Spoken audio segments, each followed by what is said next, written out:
All right, everyone. Good meeting. Bye, everyone. Bye. Bye. Thanks. Bye. Bye. Thank you.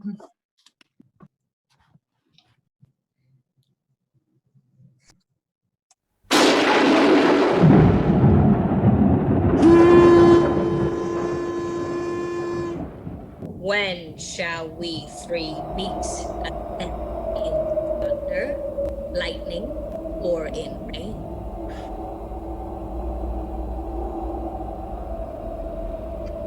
Oh, you're on mute. You're on mute. When the hurly-burly's done, when the battle's lost and won, that shall be ere the set of song. Where the place? Upon the hill, there to meet with Macbeth. I come, Grey Mountain. Ada calls. Anon. Fair is foul. And foul is fair. Hover through the fog. And fill the air.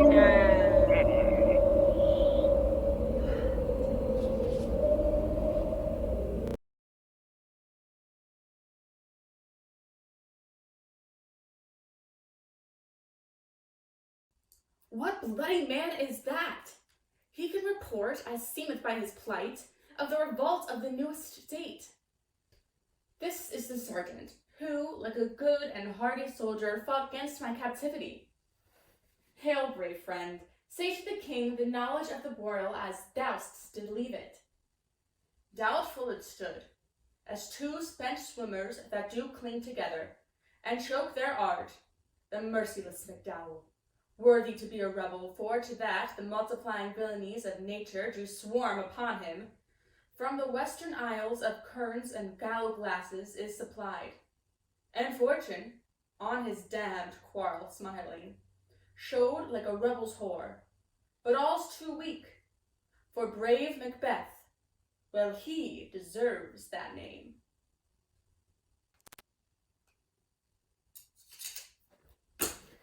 Disdaining fortune, with his brandished steel, which smoked with bloody execution, like valor's minion, carved out his passage, till he faced the slave, which ne'er shook hands, nor bade farewell to him, till he unseamed him from the nave to the chaps, and fixed his head upon our battlements.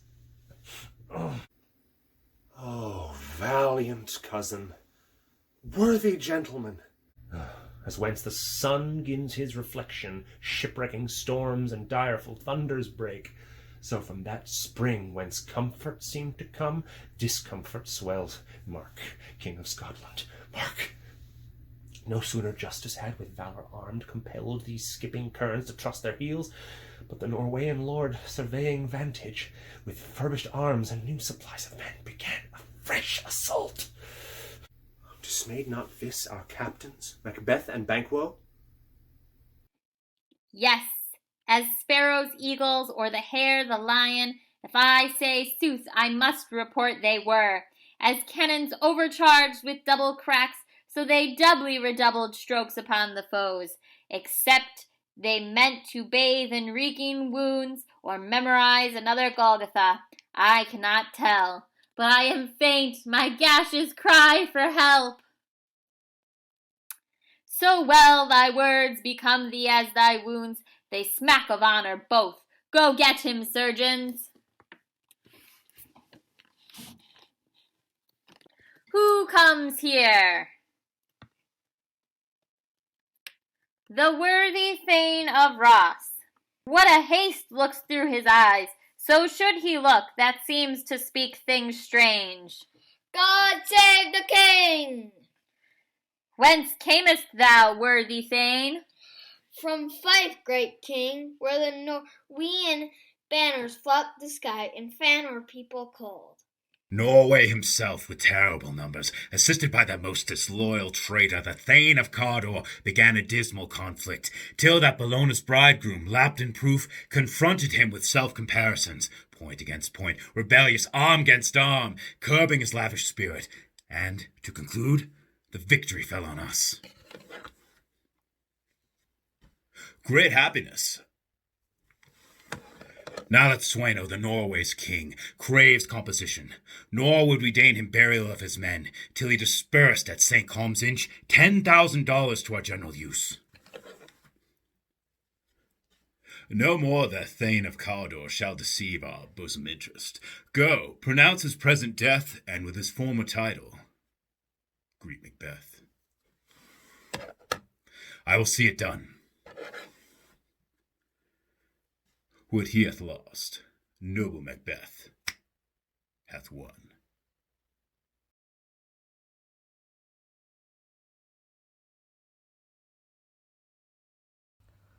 Where hast thou been, sister? Killing swine?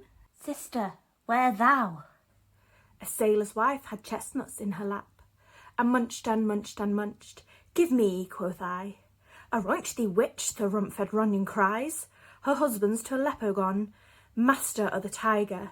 But in a sieve I'll thither sail, and like a rat without a tail, I'll do, and I'll do. I'll give thee a wind. Thou art kind. And I another. I myself have all the other, and the very ports they blow, all the quarters that they know. I, the shipman's card, I will drain him dry as hay. Sleep shall neither night or day. Hang upon his penthouse lid, he shall live a man forbid. Weary Sinites 9 times 9 shall he dwindle, peak and pine. Though his bark cannot be lost, yet it shall be tempest tossed. Look what I have. Show me, show me. Here I have a pilot's thumb. Wrecked as homeward he did come. A drum! A drum! Macbeth doth come. The weird sisters hand in hand, posters of the sea and land, thus do go about, thrice to thine and thrice to mine, and thrice again to make it 9. Peace! The charms wound up. So foul and fair a day I have not seen.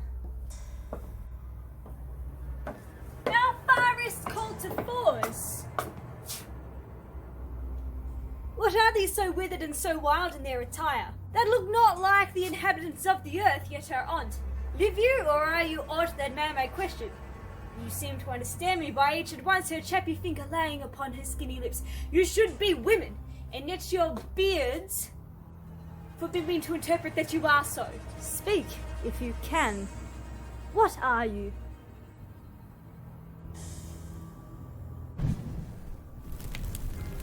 All hail Macbeth. Hail to thee, Thane of Glamis. All hail Macbeth. Hail to thee, Thane of Cawdor. All hail Macbeth. Thou shalt be king hereafter. Good sir, why do you start and seem to fear things that do sound so fair?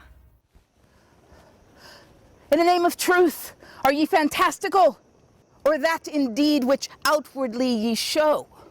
My noble partner you greet with present grace and great prediction of noble having and of royal hope, that he seems rapt withal. To me you speak not. If you can see into the seeds of time and say which grain will grow and which will not, speak then to me, who neither begs nor fears your favor nor your hate. Hail, hail, hail. Lesser than Macbeth, and greater, not so happy, yet much happier. Thou shalt get kings, though thou be none. So all hail, Macbeth and Banquo. Banquo and Macbeth. All hail. Stay, you imperfect speakers. Tell me more. By Siddle's death, I know I'm Ben of Moms. But how of Cawdor? The Thane of Cawdor lives, a prosperous gentleman, and to be king stands not within the prospect of belief, no more than to be Cawdor. Say from whence you owe this strange intelligence.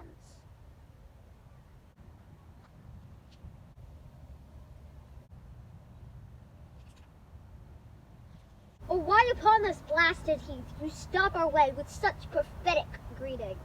Speak, I charge you.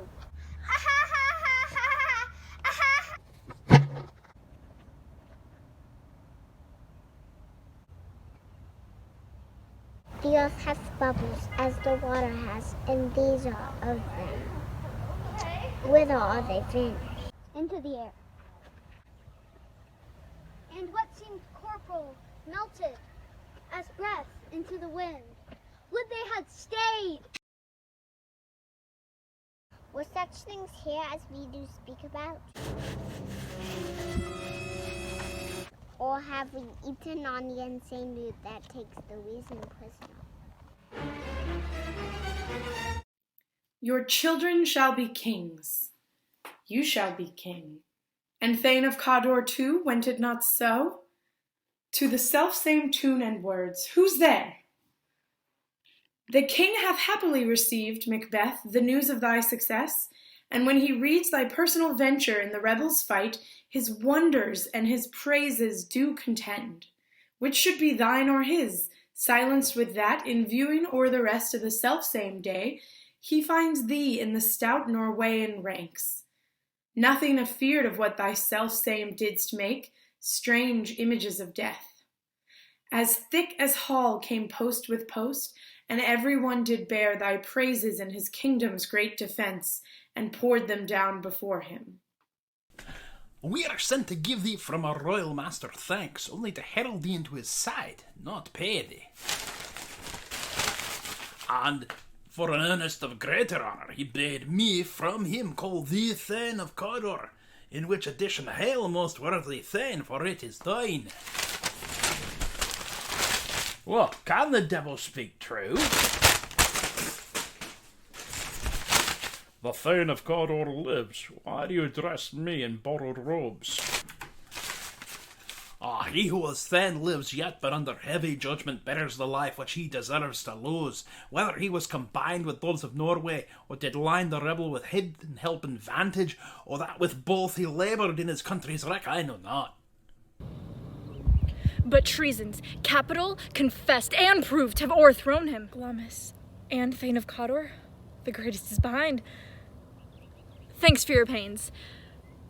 Do you not hope your children shall be kings, when those that gave the Thane of Cawdor to me promised no less to them? That trusted home may yet enkindle you unto the crown besides the Thane of Cawdor, but 'tis strange. And oftentimes to win us to our harms, instruments of darkness tell us troops, win us with honest trifles to betray us in deepest consequence. Cousins, a word, I pray you. Two truths are told, as happy prologues to this swelling act of imperial theme. I thank you, gentlemen. This supernatural soliciting cannot be ill, it cannot be good. If ill, why hath it given me earnest of success, commencing at a truth? I am Thane of Cawdor. If good, why do I yield to that suggestion, whose horrid image doth unfix my hair, and make my seated heart knock at my ribs, against the use of nature? Oh, present fears are less than horrible imaginings. My thought, whose murder is yet but fantastical, shakes so my single state of man, that function is smothered in surmise, and nothing is but what is not. Look how our friend is wrapped. If chance will have me king, then chance may crown me without my stir. New honors come upon him, like our strange garments cleave not to their mold, but with the aid of use. What come may, time runs through the roughest day. Worthy Macbeth, we stay upon your leisure. Give me your favor. My dull brain was wrought with things forgotten. Kind gentlemen, your pains are registered where every day I turn the leaf to read them. Let us toward the king. Think upon what hath chanced, and more time the interim having waited, let us speak our free hearts each to each other. Very gladly. Till then, enough. Come, friends.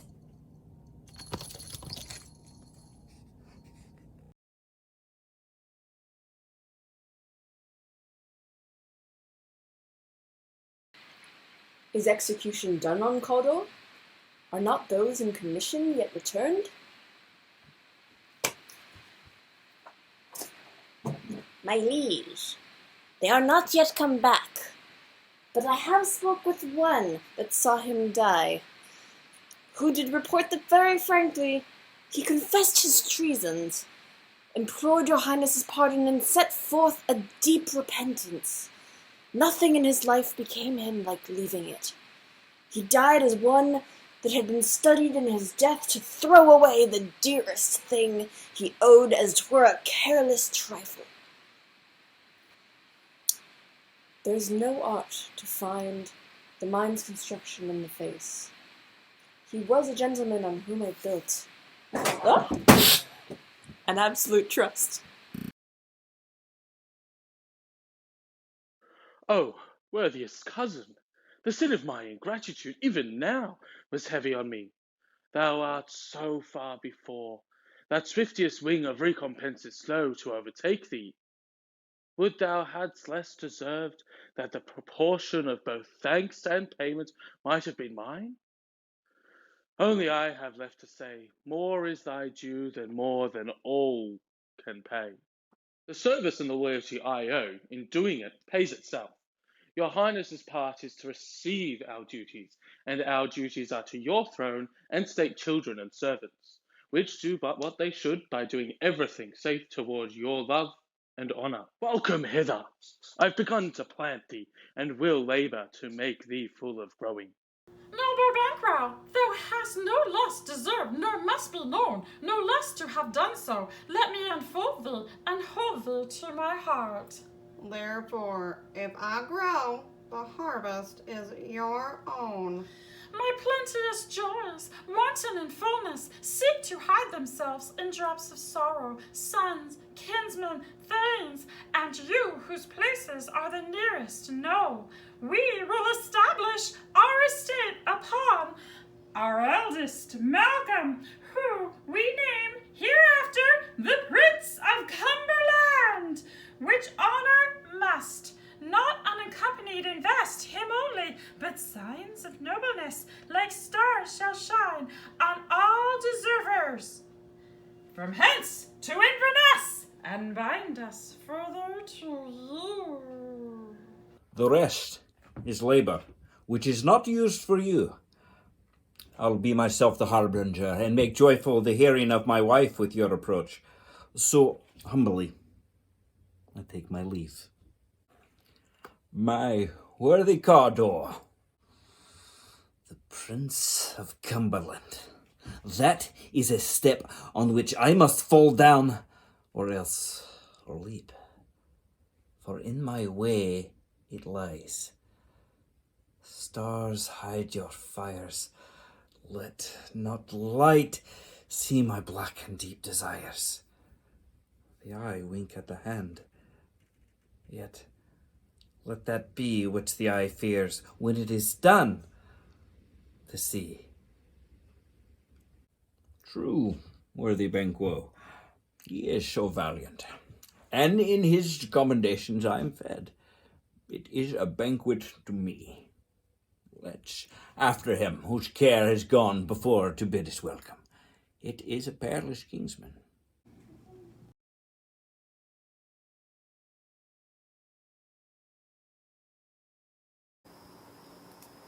They met me in the day of success, and I have learned by the perfectest report that they have more in them than mortal knowledge. When I burned in desire to question them further, they made themselves air, into which they vanished. While I stood wrapped in the wonder of it, came missives from the king, who all hailed me Thane of Cawdor, by which title before these weird sisters saluted me and referred me to the coming on of time, with hail, king that shall be. This have I thought good to deliver thee, my dearest partner of greatness, that thou mightst not lose the dues of rejoicing by being ignorant of what greatness is promised thee. Lay it to thy heart, and farewell.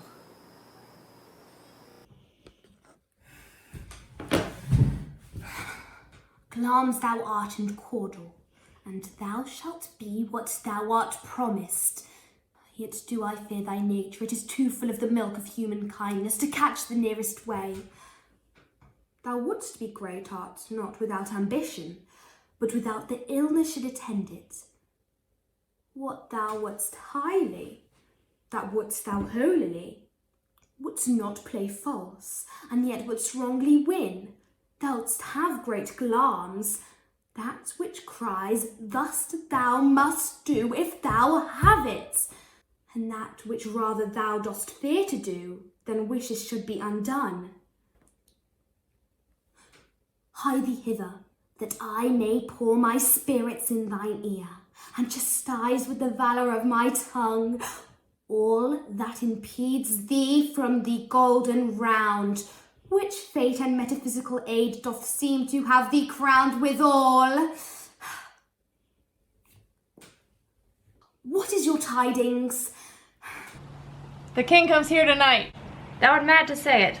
Is not thy master with him, who, wert so, would have informed for preparation? So please you, it is true, our thane is coming. One of my fellows had the speed of him, who, almost dead for breath, had scarcely more than would make up his message. Give him tendon, he brings great news. The raven himself is hoarse, that croaks the fatal entrance of Duncan under my battlements. Come, you spirits that tend on mortal thoughts, unsex me here, and fill me from the crown to the toe top full of direst cruelty. Make thick my blood. Stop up the access and passage to remorse, that no compunctious visitings of nature shake my fell purpose, nor keep peace between the effect and it. Come to my woman's breasts, and take my milk for gall, you murdering ministers, wherever in your sightless substances you wait on nature's mischief. Come, thick night, and pall thee in the dunnest smoke of hell, that my keen knife see not the wound it makes, nor heaven peep through the blanket of the dark to cry, hold, hold. Great Glamis, worthy Cawdor, greater than both by the all-hail hereafter, thy letters have transported me beyond this ignorant present, and I feel now the future in the instant. My dearest love, Duncan comes here tonight. And when goes hence? Tomorrow, as he purposes. Oh, never shall sun that morrow see. Your face, my thane, is as a book where men may read the strange matters, to beguile the time. Look like the time, bear welcome in your eye, your hand, your tongue, look like the innocent flower, but be the serpent under it. He that's coming must be provided for, and you shall put this night's great business into my dispatch, which shall, to all our nights and days to come, give solely sovereign sway and masterdom. Yes, we shall speak further. Only look up clear. To alter favour ever is to fear. Leave all the rest to me. Ha!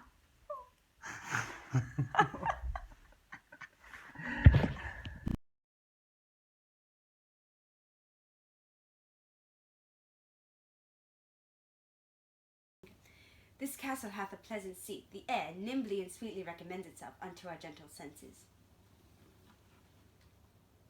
This guest of summer, the temple-haunted martlet, does approve by his loved menagerie that the heavens breath smells woundily here, no jutty frieze, buttress, nor corn of vantage, but this bird hath made her pendant bed and prosaic cradle, where they must breed and haunt have I observed. The air is delicate. See, our honoured hostess, the love that follows us sometimes is our trouble, which still we think is love, herein I teach you. How you shall bid God deal us for your pains, and thank us for your trouble. All our service, in every point, twice done and then done double, were poor and single business to contend against those honours deep and broad, wherewith your majesty loads our house for those of old, and the late dignities heaped up to them we rest your hermits. Where's the Thane of Cawdor? We coursed him at the heels, and had a purpose, to be his purveyor. But he rides well, and his great love, sharp as his spur, hath holp him to his home before us. Fair and noble hostess, we are your guests tonight. Your servants ever have theirs themselves, and what is theirs in compt, to make their audit at your highness' pleasure, still to return your own. Give me your hand, conduct me to mine host. We love him highly, and shall continue our graces toward him. By your leave, hostess.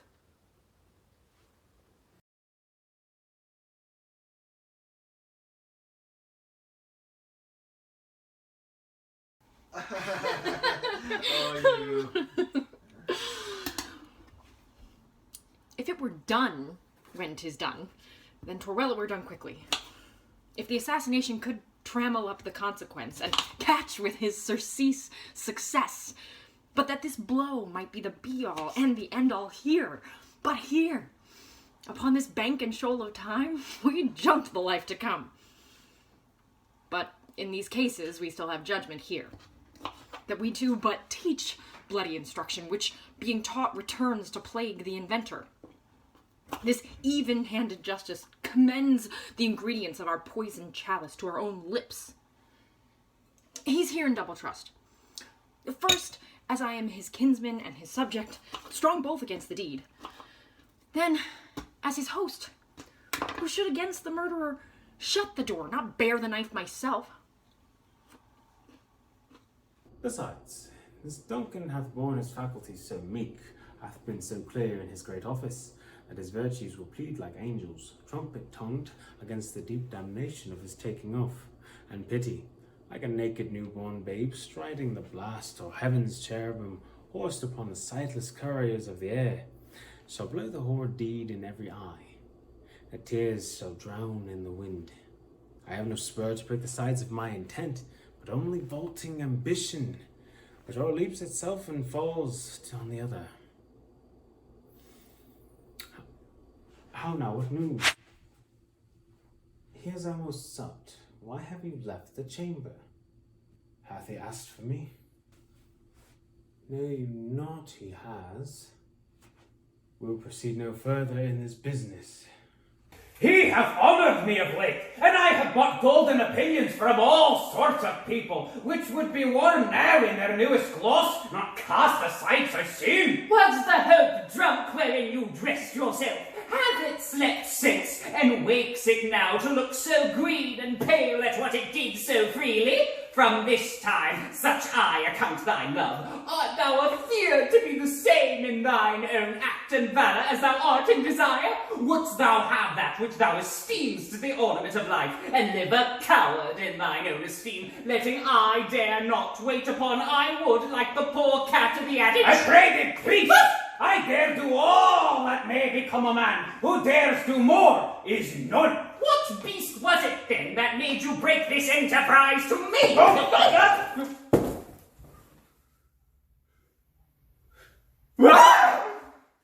When you durst do it, then you were a man. And to be more than what you were, you would be so much more the man. Nor time nor place than it here, but you would make both. They have made themselves, and their fitness now would unmake you. I have given suck. I know how tender 'tis to love the babe that milks me. I would, while it was smiling in my face, have plucked my nipple from his boneless gums and dashed his brains out, had I so sworn as you have done to this. If we should fail? We fail? But screw your courage to the sticking place and we'll not fail. When Duncan is asleep, where to the rather shall his day's hard journey? Suddenly invite him.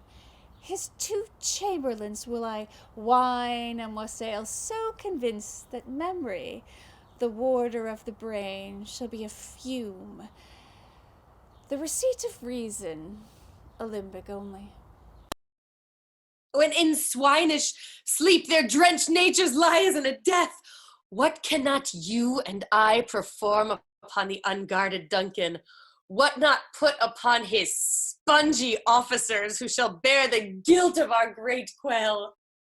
Bring forth men, children only, for thy undaunted metal should compose nothing but males. Will it not be received when we have marked with blood those sleepy two of his own chamber and used their very daggers, that they have done it? Who dares receive it other, as we shall make our griefs and clamor roar upon his death? I am settled, and bend up each corporal agent to this terrible feat. Away, and mock the time with fairest show. False face must hide, what the false heart doth know.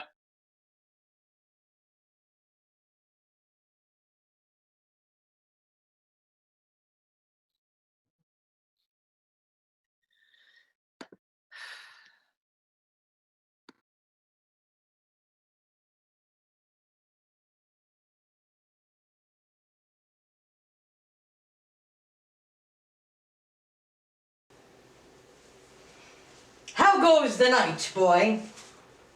The moon is down. I have not heard the clock.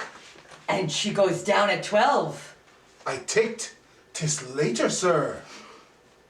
Hold. Take my sword. There's husbandry in heaven. Their candles are all out. Take thee that too. A heavy summons lies like lead upon me. And yet I would not sleep, merciful powers. Restrain in me the cursed thoughts that nature gives way to repose. My sword! Who's there?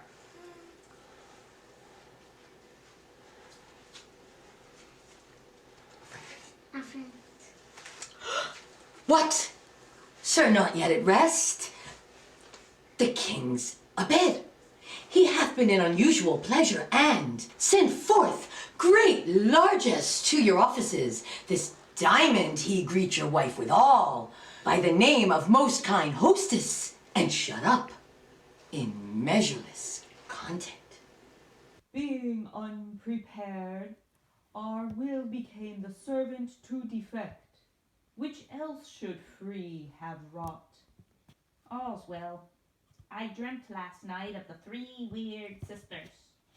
To you they have showed some truth.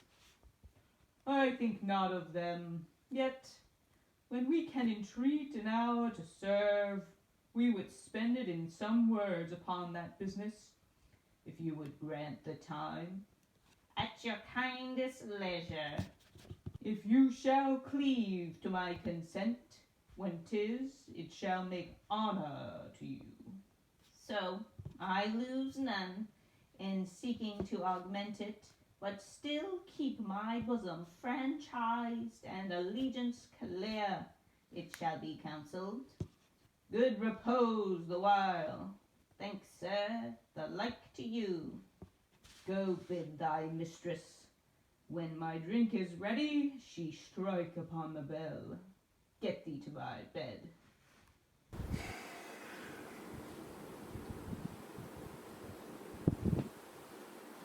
Is this a dagger which I see before me? Handle toward my hand. Come, let me clutch thee. I have thee not, and yet I see thee still. Art thou not fatal vision, sensible to feeling as to sight? Or art thou but a dagger of the mind? A false creation proceeding from a heat-oppressed brain. I see thee still. In form as palpable as this which now I draw. Thou marshalst me the way that I was going, and such an instrument I was to use. Mine eyes are made fools of the other senses, or else worth all the rest. I see thee still, and on thy blade and dudgeon gouts of blood, which was not so before. There's no such thing. It is the bloody business that informs this to mine eyes. Now over the 1/2 world, nature seems dead, and wicked dreams abuse the curtained sleep. Witchcraft celebrates, pale Hecate's offerings and withered murder. Alarmed by his sentinel, the wolf, whose howls his watch thus with his stealthy pace. With Tarquin's ravishing strides towards his design, moves like a ghost. Thou sure and firm set earth, hear not my steps, which way they walk, for fear. Thy very stones prate of my whereabout, and take the present horror from the time, which now suits with it. While I threat he lives, words to the heat of deeds too cold breath gives. I go, and it is done. The bell invites me. Hear it not, Duncan, for it is a knell that summons thee to heaven or hell.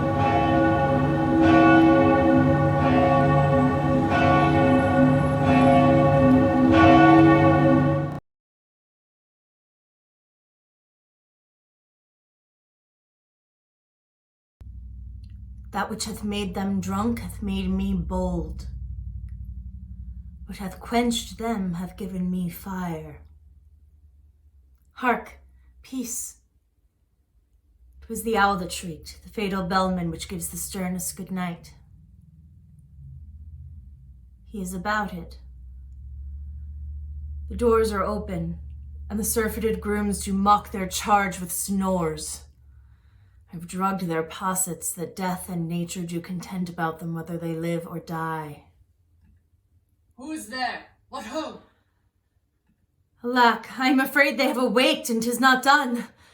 The attempt and not the deed confounds us. Hark! I laid their daggers ready, he could not miss 'em. Had he not resembled my father as he slept, I had done it. My husband!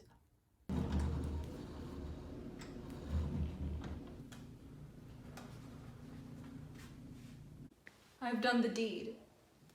Didst thou not hear a noise? I heard the owl scream and the crickets cry. Did you not speak? When? Now, As I descended. I... Hark, who lies in the second chamber? Donalbain. This is a sorry sight. A foolish thought to say a sorry sight. One did laugh in his sleep, and one cried out, "Murder!" So that they did wake each other. And I stood and heard them, but they did say their prayers and address them again to sleep. There are two lodged together. One cried, "God bless us," and the other, "Amen," as they saw me with these hangman's hands. Listening to their fear, I could not say amen when they did say, "God bless us." Consider this not so deeply. But wherefore could not I pronounce amen? I had most need of blessing, and amen stuck in my throat. These deeds must not be thought. After these ways so will make us mad. Methought I heard a voice cry, "Sleep no more. Macbeth does murder sleep, the innocent sleep that knits the raveled sleeves of care, the death of each day's life, sore labor's bath, balm of hurt minds, great nature's second course, cheap nourisher of life's feast." What do you mean? Still it cried, "Sleep no more." To all the house, Glamis hath murdered sleep, and therefore a corridor shall sleep no more. Macbeth shall sleep no more. Who was it that thus cried, my worthy Thane? You do unbend your noble strength to think so brain-sickly of things. Go get some water, and wash this filthy witness from your hand. Why did you bring these daggers from the place? They must lie there. Go, carry them and smear the sleepy grooms with blood. I'll have no more. I am afraid to think what I have done. Look on't again I dare not. Infirm of purpose! Give me the daggers. The sleeping and the dead are but as pictures. 'Tis the eye of childhood that fears a painted devil. If he do bleed, I'll gild the faces of the grooms withal, for it must seem their guilt. Whence is that knocking? How is it with me when every noise appalls me? What hands are here? Ha! They pluck out mine eyes. Will all great Neptune's ocean wash this blood clean from my hand? No, this mine hand will rather the multitudinous seas incarnadine, making the green one red. My hands are of your colour, but I shame to wear a heart so white. I hear a knocking at the south entry. Retire we to our chamber. A little water clears us of this deed. How easy is it then? Your constancy hath left you unattended. Hark! More knocking. Get on your nightgown, lest occasion call us and show us to be watchers. Be not lost so poorly in your thoughts. Oh, my deed twere best not to know myself. Wake, Duncan, with thy knocking. I would thou couldst.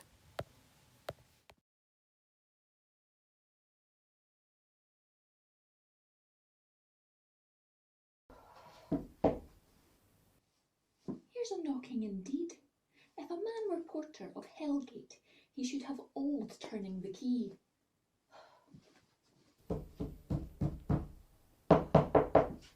Knock, knock, knock.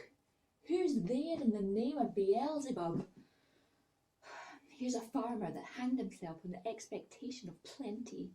Come in time, have napkins enow about you. Here, you'll sweat for it.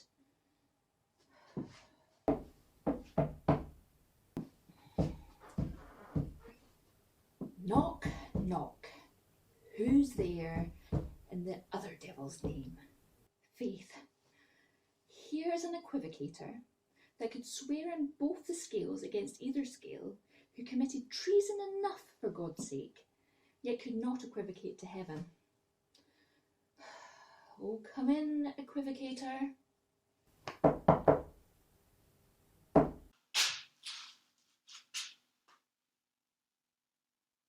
Knock, knock, knock. Who's there? Oh, here's an English tailor, come hither for stealing out a French hose. Oh, come in, tailor. Here you may roast your goose. Knock, knock, never quiet. What are you? But this place is too cold for hell. I'll devil porter it no further. I thought to have let in some of all professions that do the primrose way to the everlasting bonfire.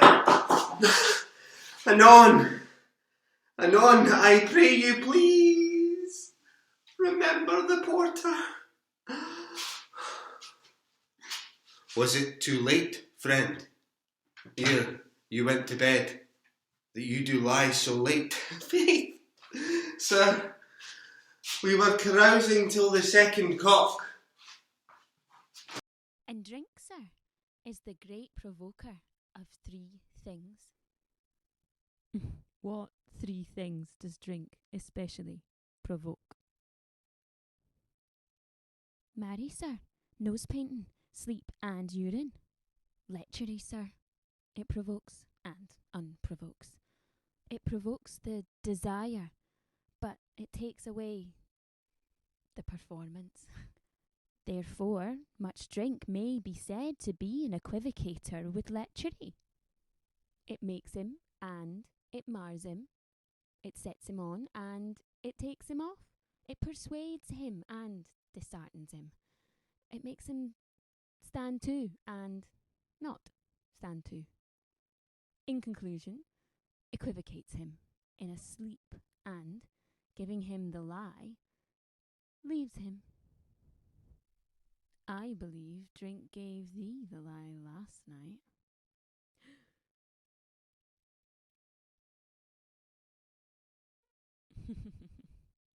Aye, it did, sir, the very throat on me, but I requited him for his lie, and I think being too strong for him, though he took up my legs sometime, yet I made a shift to cast them.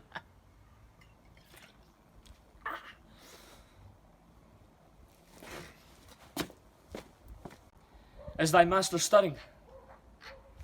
Our knocking has awakened him. Here he comes.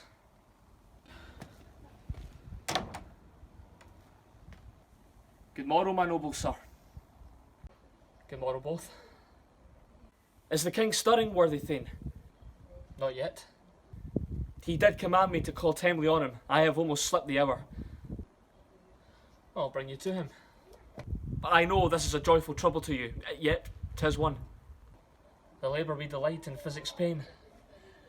This is the door. I'll make so bold to call, for 'tis my limited service.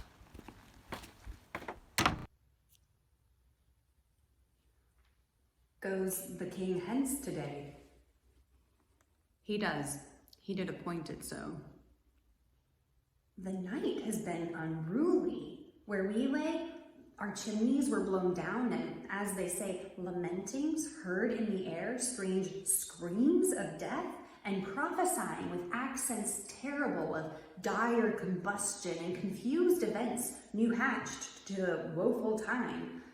The obscure bird clamored the livelong night. Some say the earth was feverous and did shake. 'Twas a rough night. My young remembrance cannot parallel a fellow to it.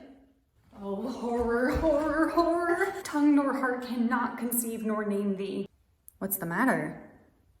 Confusion now hath made his masterpiece. Most sacrilegious murder hath broke ope the Lord's anointed temple and stole thence the life of the building. What is, you say, the life? Mean you his majesty? Approach the chamber and destroy your sight with a new gorgon. Do not bid me speak. See, and then speak yourself. Awake, awake! Murder and treason, Banquo and Donalbain, Malcolm, awake! Shake off this downy sleep, death's counterfeit, and look on death itself. Up, up and see the great doom's image. Malcolm, Banquo, as from your graves rise up and walk like sprites to countenance this horror. Ring the bell. What's the business that such a hideous trumpet calls to parley the sleepers of the house? Speak, speak! O gentle lady, 'tis not for you to hear what I can speak. The repetition in a woman's ear would murder as it fell. O Banquo, Banquo, our royal master's murdered. Woe, alas, what, in our house? Too cruel anywhere. Dear, doth I prithee contradict thyself? Say it is not so. Had I but died an hour before this chance, I had lived a blessed time, for from this instant there's nothing serious in mortality. All is but toys, renown and grace is dead, the wine of life is drawn, the mere lees is left this vault to brag of. What's amiss? You are, and do not know it. The spring, the head, the fountain of your blood is stopped. The very source of it is stopped. Your royal feathers murdered. Oh! By whom? Whosoe's chamber, as it seemed, had done it. Their hands and faces were unbadged with blood, so with their daggers, which, unwiped with fun, upon their pillows. They stared and were distracted. No man's life was to be trusted with them. Ah, yet do I repent me of my fury that I did kill them. Wherefore did you so? Who can be wise, amazed, temperate, and furious? Loyal and neutral in a moment. Nay, man, the expedition, my violent love outrun the poser. Reason. Here lay Duncan, his silver skin laced with his golden blood. These gashed stabs looked like a breach in nature, for ruin's wasteful entrance. There, the murderers, steeped in the colours of their trade, their daggers unmannerly breached with gore. Who could refrain that had a heart to love, and in that heart courage to make love's known? Help me. Hence, Ho! Look to the lady. Why do we hold our tongues that most may claim this argument for ours? What should be spoken here, where our fate, hid in an auger hole, may rush and seize us? Let's away. Our tears are not yet brewed, nor our strong sorrow upon the foot of motion. Look to the lady, and when we have our naked frailties hid, that suffer in exposure, let us meet and question this most bloody piece of work, to know it further. Fears and scruples shake us.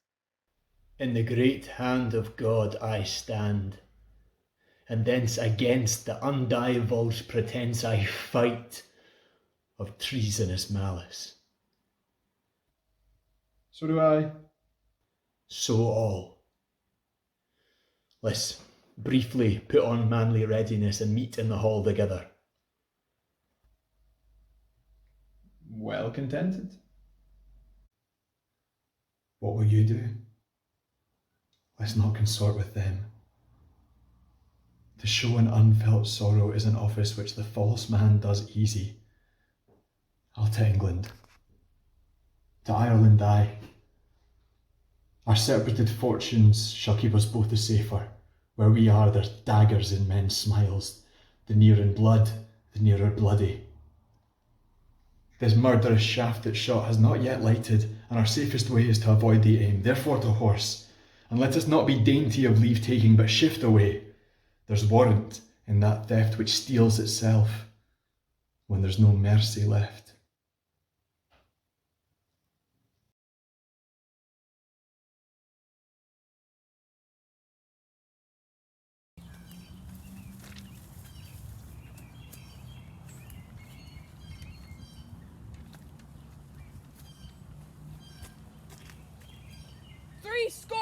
"10 I can remember well, within the volume of which time I have seen hours dreadful and things strange, but this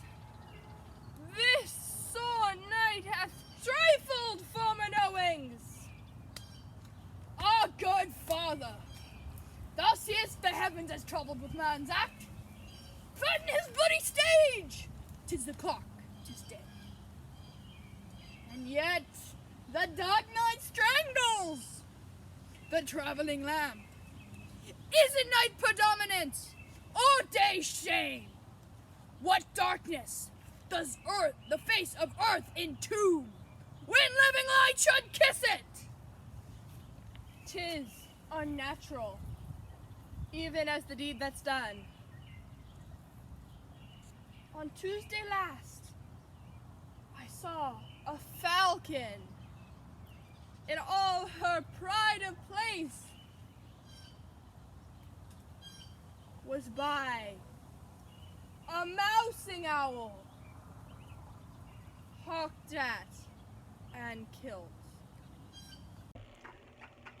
And Duncan's horses, a thing most strange and certain, beauteous and swift, the minions of their race, turned wild in nature, broke their stalls, flung out, contending against obedience as they would make war with mankind.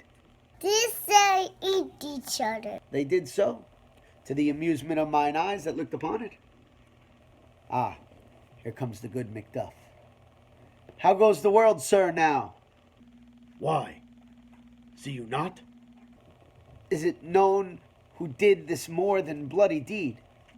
Those that Macbeth hath slain. Well, that's the day. What good could they pretend? They were suborned.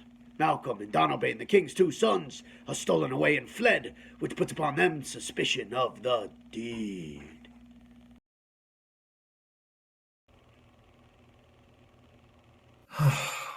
Against nature still.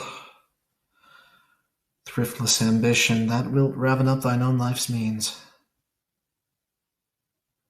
And 'tis most like the sovereignty will fall upon Macbeth. He is already named, and gone to Scone to be invested. Where is Duncan's body? Carried to Colmakill, sacred storehouse of his predecessors and guardian of their bones. Will you to Scone? No, cousin. I'll to Fife. Well, I will thither. Well, may you see things well done there. Adieu, lest our old robes sit easier than our new. Farewell, father. God's benison go with you and those who would make good of bad and friends of foes.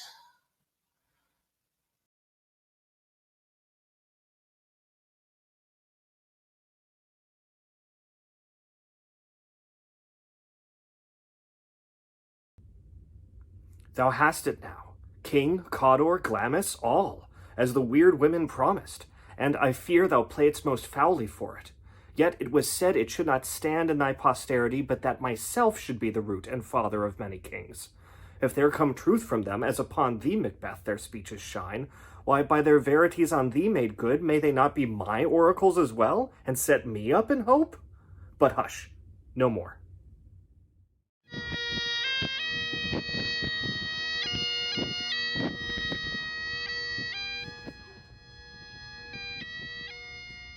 Here's our chief guest. If he had been forgotten, it had been as a gap in our great feast, and all thing unbecoming. Tonight we'll hold a solemn supper, sir, and I'll request your presence. Let your highness command upon me, to the which my duties are with the most indissoluble tie forever knit. Righty this afternoon. Aye, my good lord. We should have else desired your good advice, which still have been both grave and prosperous to the day's council. But we'll take it tomorrow. Is 'twi your right? As far, my lord, as will fill up the time twixt this and supper, go not my horse the better. I must become a borrower of the night for a dark hour or twain. Fail not our feast. My lord, I will not. We hear our bloody cousins are bestowed in England and in Ireland, confessing their cruel parasite, filling their hearers' ears with strange invention. But of that tomorrow. When therewithal we shall have cause of state craving us jointly, hie to horse adieu, till you return at night. Goes Fleance with you? Aye, my good lord. Our time does call uponst. I wish your horses swift and sure of foot, and so I do commend you to their backs.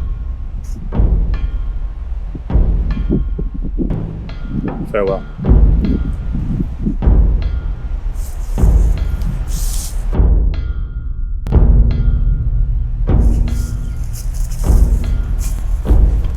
Let every man be master of his time till 7 at night.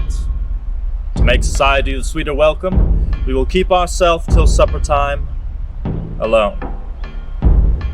Well then, God be with you.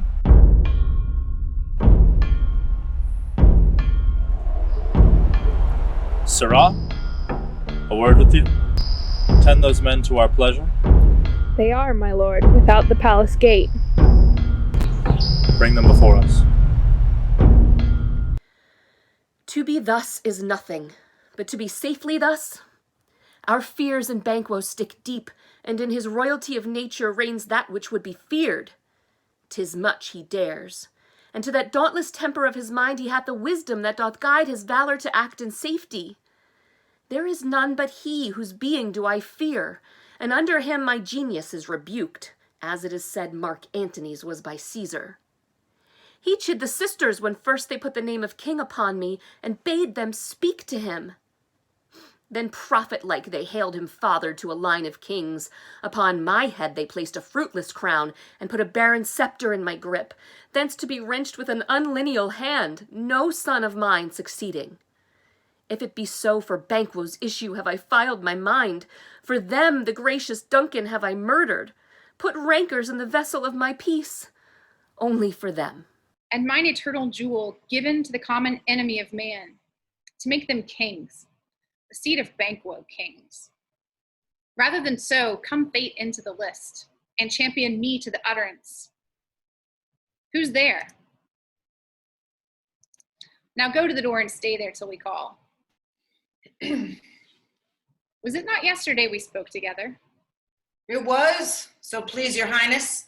Well then, now, have you considered of my speeches? Know that it was he in times past which held you so under fortune, which you thought had been our innocent self. This I made good to you in our last conference. Passed in probation with you. How you were borne in hand, how crossed, the instruments. Who walked with them and all things else that might, to a half soul and to a notion crazed, say, thus did Banquo. You made it known to us. I did it so and went further, which is now our point of second meeting. Do you think your patience so predominant in its nature that you can let this go? Are you so gospel to pray for this good man and for his issue, whose heavy hand hath bowed you to his grave and beggared yours forever? We are men, my liege. Aye, in this catalogue ye go for men, as hounds and greyhounds, mongrels, spaniels, curs, schloughs, water rugs, and demi-wolves. A clept, all by the name of dogs. The valued file distinguishes the swift, the slow, the subtle, the housekeeper, the hunter, every one according to the gift which bounteous nature hath in him closed, whereby he does receive particular addition from the bill that writes them all alike, and so of men. Now, if you have a station in the file, not in the worst rank of manhood, say it, and I will put that business in your bosoms, whose execution takes your enemy off, grapples you to the heart and love of us, who wear our health but sickly in this life, which in his death were perfect. I am one, my liege, whom the vile blows and buffets of the world has so incensed that I am reckless what I do to spite the world. And I another, so weary with disasters, tugged with fortune, that I should set my lie on any chance to mend it or be rid on it. Both of you know Banquo was your enemy. True, my lord. So he is mine, and in such bloody distance that every minute of his being thrusts against my nearest of life, and though I could not with barefaced power sweep him from my sight, and bid my will avouch it, yet I must not, for certain friends that are both his and mine, whose loves I may not drop, but wail his fall, who I myself struck down, and thence it is that I to your assistance do make love, masking the business from the common eye for sundry weighty reasons. We shall, my lord, perform what you command us. Though our lives, your spirits shine through you. Within this hour at most, I will advise you where to plant yourselves, acquaint you with the perfect spy of the time, the moment out, for it must be done tonight. And something from the palace always thought that I require a cleanness, and with him, to leave no rubs nor botches in the work. Fleance, his son that keeps him company, whose absence is no less material to me than is his father's, must embrace the fate of that dark hour. Resolve yourselves apart. I'll come to you anon. We are resolved, my lord. I'll call upon you straight. Abide within. It is concluded. Banquo, thy soul's flight, if it find heaven, must find it out tonight.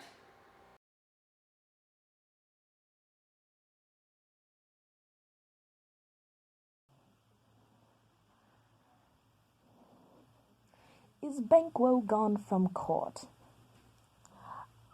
Ay, madam, but returns again tonight. Say to the king I would attend his leisure for a few words. Madam, I will. Naughts had all spent, where desire is got without content, 'Tis safer to be that which we destroy than be by destruction dwell in doubtful joy. How now, my lord? Why do you keep alone? Are sorriest fancies your companions making, using those thoughts which should indeed have died? With them they think on. Things without all remedy should be without regard. What's done is done. We have scotched the snake, not killed it. She'll close and be herself, whilst our poor Malice remains in danger of her former tooth. But let the frame of things disjoint both the worlds suffer, ere we will eat our meal in fear, or sleep in the affliction of these terrible dreams that shake us nightly. Better be with the dead, whom we, to gain our peace, have set to peace, than on the torture of the mind to lie in restless ecstasy. Duncan is in his grave. After life's fitful fever, he sleeps well. Treason has done his worst, nor steel, nor poison, malice domestic, foreign levy, nothing can touch him further. Come on, gentle my lord. Smooth o'er your rugged looks. Be bright and jovial amongst your guests tonight. So shall I love, and so I pray be you. Let your remembrance apply to Banquo. Present him eminence both with eye and tongue. Unsafe the while that we must lave our honours in these flattering streams, and make our faces vizards to our hearts, disguising what they are. Full of scorpions is my mind, dear babe. Thou knowest that Banquo in his flaunce lives.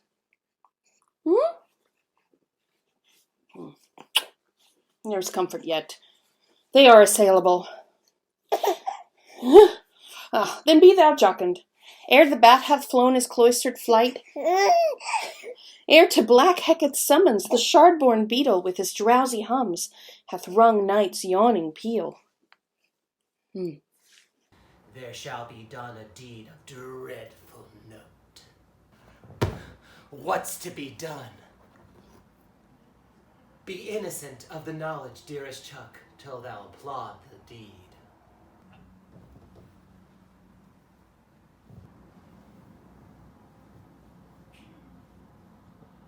Come, sealing night, scarf up the tender eye of pitiful day, and with thy bloody and invisible hand cancel and tear to pieces that great bond which keeps me pale.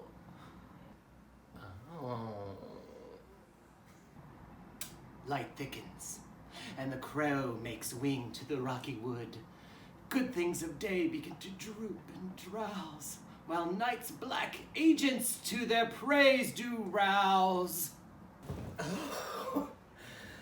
Thou marvelest at my words, but hold thee still. Things bad begun make strong themselves by ill. So pray thee, go with me.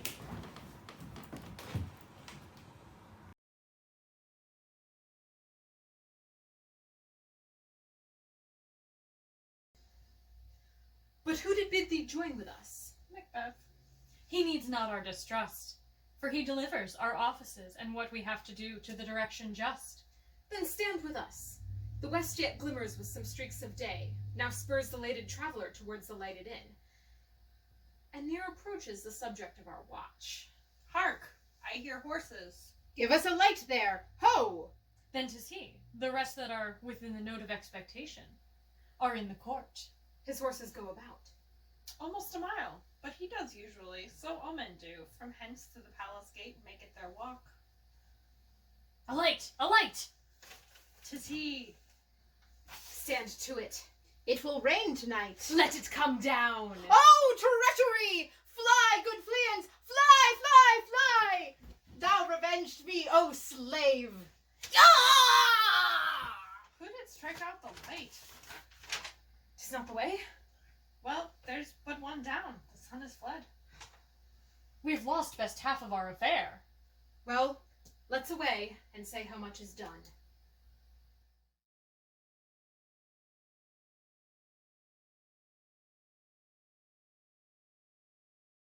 You know your own degrees. Sit down. At first and last, the hearty welcome. Thanks to your majesty.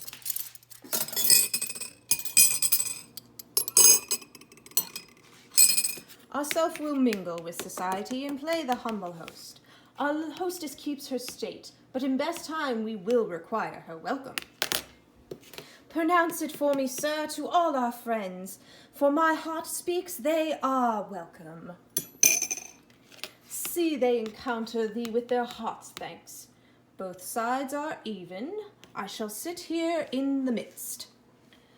Be large in mirth, anon we'll drink a measure the table round. There's blood on thy face. 'Tis Banquo's then. 'Tis better thee without than he within. Is he dispatched? My lord, his throat is cut. That I did for him. Thou art the best of the cutthroats, yet he's good that did the like to Fleance. If thou didst it, thou art the non-parial. Most royal sir, Fleance has escaped. Oh, then comes my fit again. I had else been perfect, whole as the marble, founded as the rock, as broad and general as the casing air. Oh, but now I am cabined, cribbed, confined, bound to saucy doubts and fears. But Banquo's safe. Aye, my good lord, safe in a ditch he lies, with 20 trenched gashes on his head, the least a death to nature. Thanks for that. There the grown serpent lies. The worm that's fled hath nature that in time will venom breed. No teeth for the present. Get thee gone. Tomorrow we'll hear ourselves again. My royal lord, you do not give the cheer. The feast is sold that is not often vouched. Where 'tis a making, 'tis given with welcome. To feed were best at home. From thence the sauce to meat is ceremony. Meeting were bare without it. Sweet remembrancer. Now good digestion wait on appetite and health on both. May it please your highness sit. Here had we now our country's honor roofed, were the graced person of our Banquo present, who may I rather challenge for unkindness than pity for mischance. His absence, sir, lays blame upon his promise. Pleased, your highness, to grace us with your royal company. The table's full. Here is a place reserved, sir. Where? Here, my good lord. What is that moves your highness? Which of you have done this? What, my good lord? Thou canst not say I did it. Never shake thy gory locks at me. Gentlemen, rise. His highness is not well. Sit, worthy friends. My lord is often thus, and hath been from his youth. Pray you, keep seat. The fit is momentary. Upon a thought he will again be well. If much you note him, you shall offend him and extend his passion. Feed and regard him not. Are you a man? Aye, and a bold one, that dare look on that which may appall the devil. Oh, proper stuff. This is the very painting of your fear. This is the air-drawn dagger, which you said led you to Duncan. Oh, these flaws and starts, impostors to true fear, would well become a woman's story at a winter's fire, authorized by her grandam. Shame itself. Why do you make such faces? When all's done, you look but on a stool.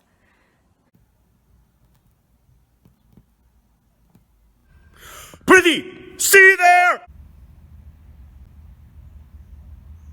Behold, look, lo, how say you? Why, what care I, if thou canst not speak too? If charnel houses and our graves must send those we bury back, our monuments shall be the maws of kites. What, quite unmanned in folly? If I stand here, I saw him.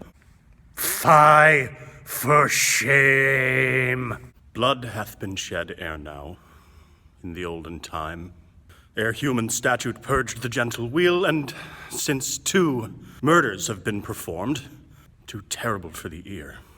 The times have been that when the brains were out, the man would die, and there an end.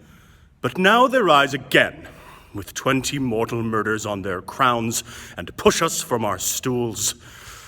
This is more strange than such a murder is.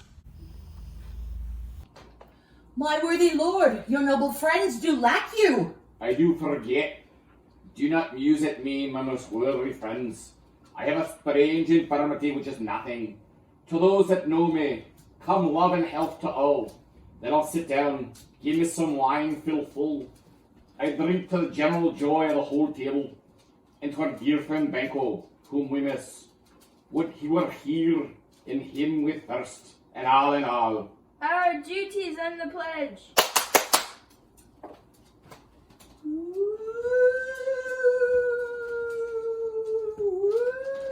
Avaunt, and clip my sight. Let the earth hide thee. Thy bones are malicious, thy blood is cold. Thou hast no speculation in those eyes, which thou dost glare with. Think of this, good peers, but as a thing of custom, 'tis no other. Only it spoils the pleasure of the time. What man dares? I dare. Approach thou like the rugged Russian bear, the armed rhinoceros, or the Hyrcan tiger, take any shape but that, and my firm nerve shall never tremble or be alive again. And dare me to the desert with your sword. If trembling I inhabit, then protest me the baby of a girl. Hence, horrible shadow, unreal mockery hence. So, being gone, I am a man again. I pray you, sit still. You have displaced the mirth. Broke the good meeting with most admired disorder. Can such things be and overcome us like a summer's cloud without our special wonder? You make me strange, even to the disposition which I owe, when now methinks you can behold such sights, and keep the natural ruby of your cheeks, when mine is blanched with fear. What sights, my lord? I pray you speak not. He grows worse and worse. Question enrages him. At once good night. Stand not upon the order of your going, but leave at once. Good night, and better health attend his majesty. A fine good night to you all. It will have blood, they say. Blood will have blood. Stones have been known to move and trees to speak. Augurs and understood relations have, by magpies and choughs and rooks, brought forth the secretest man of blood. What is the night? Almost at odds with the morning. Which is which? How sayest thou that Macduff denies his person at our great bidding? Did you send to him, sir? I hear it by the way, but I will send. There's not a one of them, but in his house I keep a servant feed. I will tomorrow, and betimes I will to the weird sisters. More shall they speak, for now I am bent to know, by the worst means, the worst for mine own good. All causes shall give way. I am in blood stepped in so far that should I wade no more, returning were as tedious as gore. Strange things I have in my head, that will to hand, which must be acted ere they may be scanned. You lack the season of all natures. Sleep. Come, will to sleep. My strange and self-abuse is the initiate fear that wants hard use. We are but young indeed.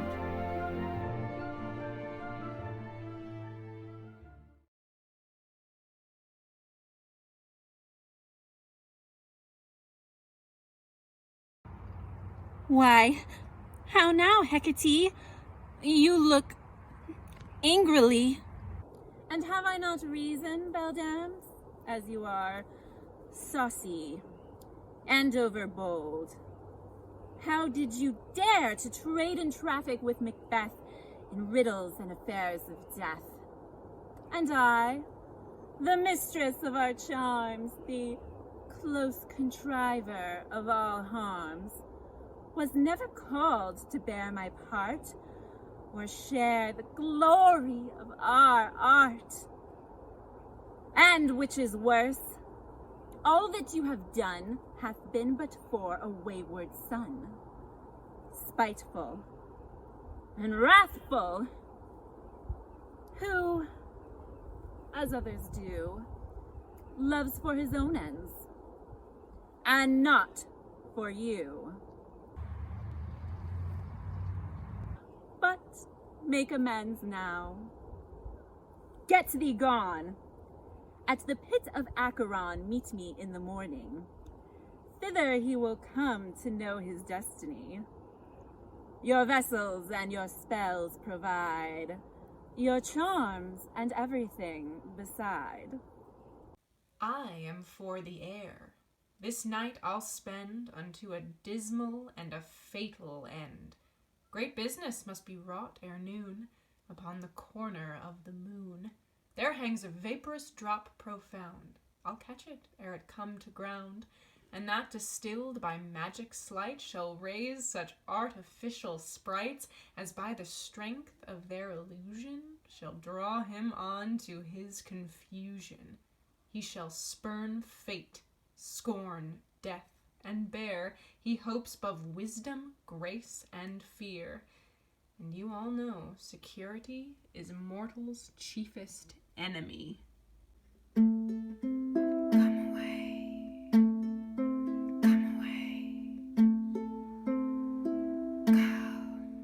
Hark, I am called. My little spirit, see, sits in a foggy cloud and stays for me. Come, let's make haste. She'll soon be back again.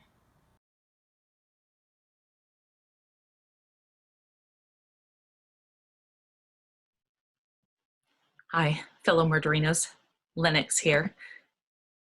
My former speeches have but hit your thoughts, which can interpret further. Only I say, things have been strangely born.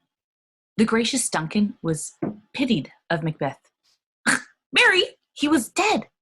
And the right valiant Banquo walked too late, whom you may say, if please you, Fleance killed, for Fleance fled. Men must not walk too late. Who cannot want the thought how monstrous it was for Malcolm and for Donalbain to kill their gracious father? Damned fact. How it did grieve Macbeth. Did he not straight in pious rage the two delinquents tear that were the slaves of drink and thralls of sleep? Was not that nobly done? Aye, and wisely too, for 'twould have angered any heart alive to hear the men deny it. So that, I say, oh, he has borne all things well. As for Macbeth, I do think that had he Duncan's sons under his key, as, and please heaven, he shall not, well, they should find what 'twere to kill a father, so should Fleance. But peace! For from broad words, and cause he failed his presence at the tyrant's feast, I hear Macduff lives in disgrace. Sir, can you tell where he bestows himself? The son of Duncan lives in the English court, and is received of the most pious Edward with such grace that the malevolence of fortune nothing takes from his high respect. Thither Macduff is gone, to pray the holy king upon his aid, to wake Northumberland and war like seaward, that by the help of these, with him above to ratify the work, we may again give to our tables meat, sleep to our nights, free from our feasts and banquet bloody knives. Do faithful homage and receive free honors. All which we pine for now, and this report hath so exasperate the king that he prepares for some attempt at war. Sent he to Macduff, he did, and with an absolute, "Oh, sir, not I," the cloudy messenger turns me his back and hums, as who should say, "You'll rule the time that clog me with this answer." And that well might advise him to caution, to hold what distance his wisdom can provide. Oh, some holy angel fly into the court of England and unfold his message ere we come, that a swift blessing may soon return to this our suffering country under a hand accursed. I'll send my prayers with him.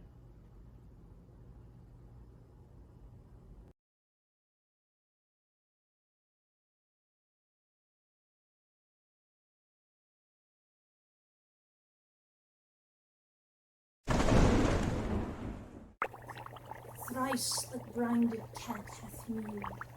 Thrice, and once the hedge pig vine.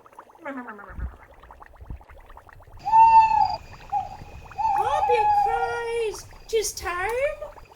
'Tis time. Round about the cauldron go, in the poison entrails throw. Toad that under cold stone days and nights has 31 sweltered venom sleeping got. Boil thou first, I the charmed pot. Double toil and trouble, fire burn and cold bubble. Lay the fenny snake in the cauldron, boil and bake. Ooh, eye of a newt, toe of a frog, wool of a bat. Ooh, tongue of dog. Rotwell!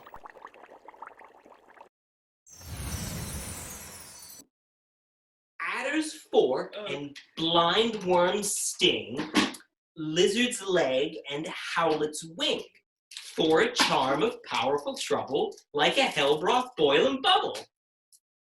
Double toil and trouble, fire burn and cauldron bubble.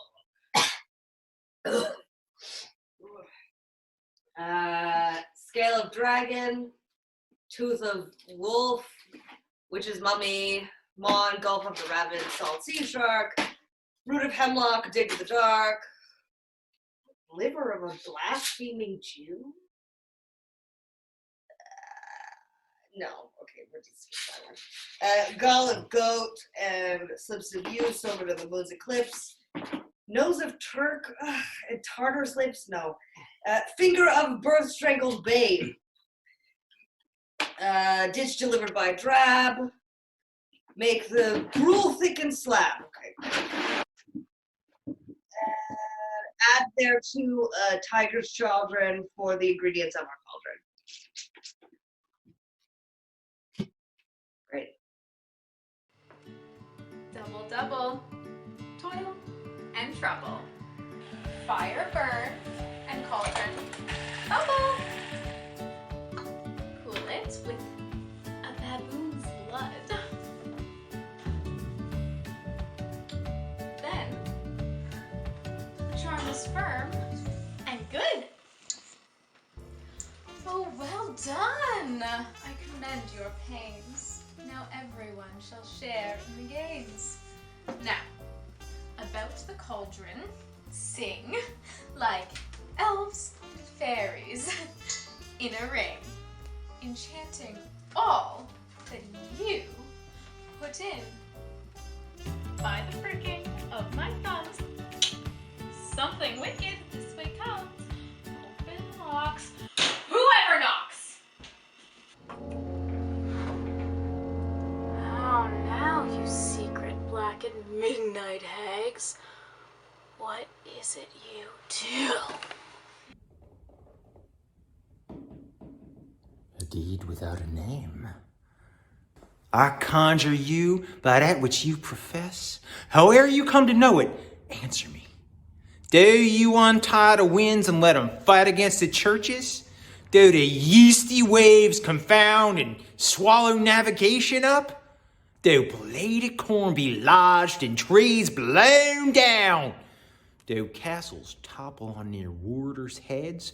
Do palaces and pyramids do slope their heads to their foundations? Do the treasure of nature's germans tumble all together, even till destruction sicken? Answer me to what I ask you. Speak? Demand. We'll answer. Say, wouldst thou rather hear it from our mouths, or from our masters?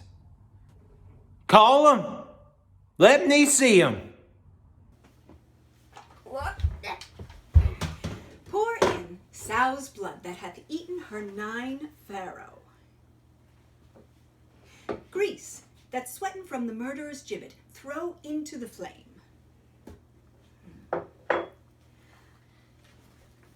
Come high or low, thyself and office deftly show. Tell me, thou unknown power.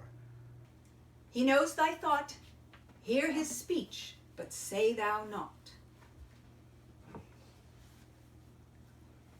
Macbeth! Macbeth! Macbeth! Beware, Macduff! Beware the Dane of Fife! Dismiss me! Enough! Whate'er thou art for thy good caution, thanks. Thou hast hawked my fear aright, but one word more. He will not be commanded. Here's another, more potent than the first. Macbeth! Macbeth! Had I 3 ears, I'd hear thee. Be bloody, bold, and resolute, and laugh to scorn the power of man, for none of woman born shall harm Macbeth. Then live, Macduff. What need I fear of thee? But then I'll make assurance double sure, and take a bond of fate. Thou shalt not live, that I may tell pale-hearted fear it lies and sleep in spite of thunder. What is this that rises like the issue of a king, and bears upon his baby brow the round and top of sovereignty? Listen, but speak not to it! Be lion-mettled, proud, and take no care who chafes, who frets, or where conspirers are. Macbeth shall never vanquished be until great Birnam Wood to high Dunsinane Hill shall come against him.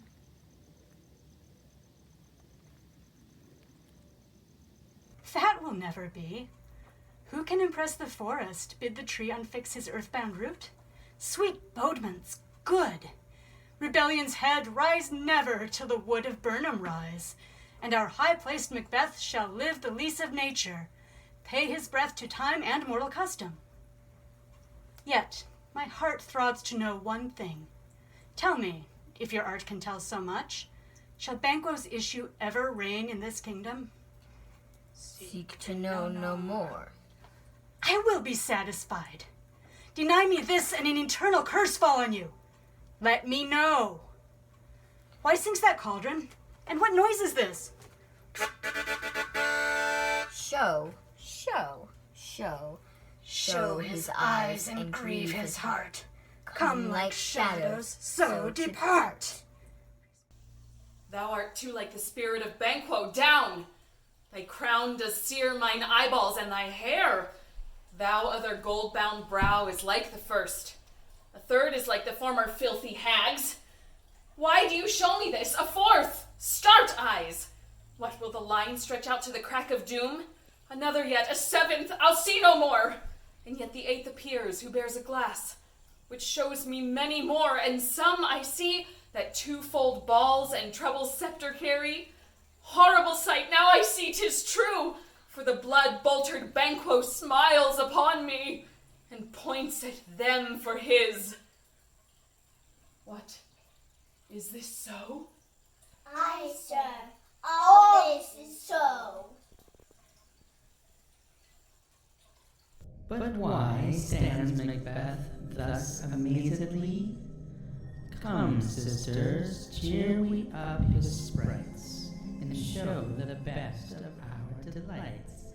I'll charm the air to give a sound, while you perform your antic round. That this great king may kindly say, our duties did his welcome pay. Where are they? Gone? Let this pernicious hour stand, aye, accursed in the calendar. Come in, without there. What your grace's will? Saw you the weird sisters? No, my lord. Came they not by you? No, indeed, my lord. Infected be the air whereon they ride, and damned all those that trust them. I did hear the galloping of horse. Who was it came by?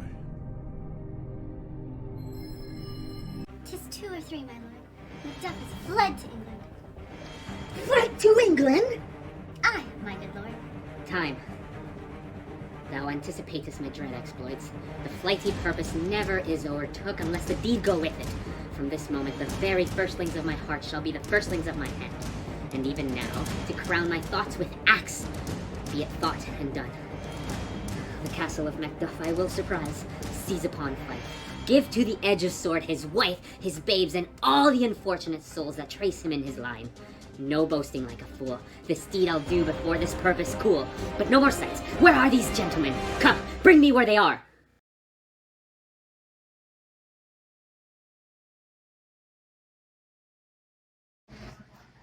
What had he done to make him fly the land? You must have patience, madam. He had none. His flight was madness. When our actions do not, our fears do make us traitors. You know not whether it was his wisdom or his fear. Wisdom? To leave his wife, to leave his babes, his mansion, and his titles in a place from whence himself does fly. He loves us not. He wants the natural touch. For the poor wren, the most diminutive of birds, will fight her young ones in her nest against the owl. All is the fear, and nothing is the love. As little is the wisdom, where the flight so runs against all reason. My dearest coz, I pray you, school yourself, but for your husband. He is noble, wise, judicious, and best knows the fits of the season. I dare not speak much further, but cruel are the times when we are traitors, and do not know ourselves, when we hold rumor from what we fear, yet know not what we fear, but float upon a wild and violent sea, each way and move. I take my leave of you, shall not be long, but I'll be here again. Things at the worst will cease, or else climb upward to what they were before. My pretty cousin, blessing upon you. Fathered he is, and yet he's fatherless. I am so much a fool. Should I stay longer? It would be my disgrace and your discomfort. I take my leave, at once. Sarah, your father's dead. And what will you do now? How will you live? As birds do, mother. What, with worms and flies? With what I get.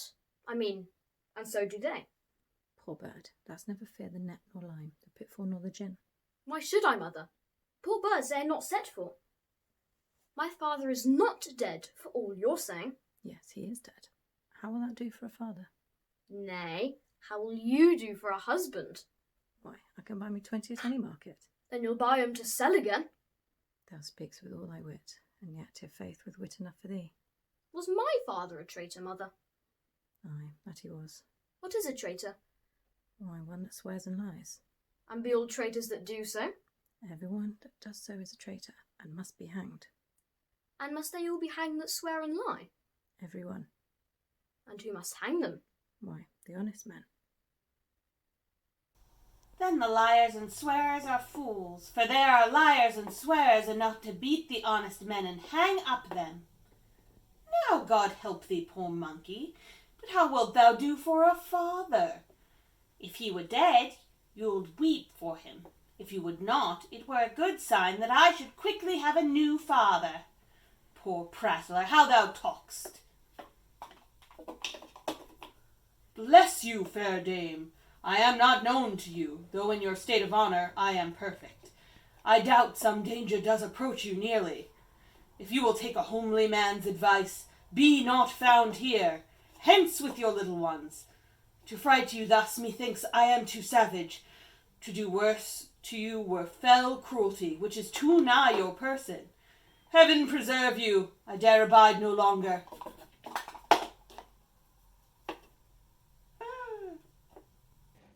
Whither should I fly?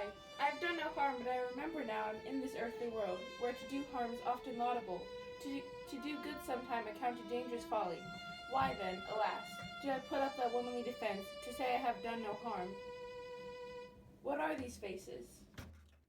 Where is your husband? I hope in no place so sanctified, where such as thou mayst find him. He's a traitor. Thou liest, thou shag-haired villain! What, you egg? Young fry of treachery! He has killed me, mother! Run away, I pray you! Murder!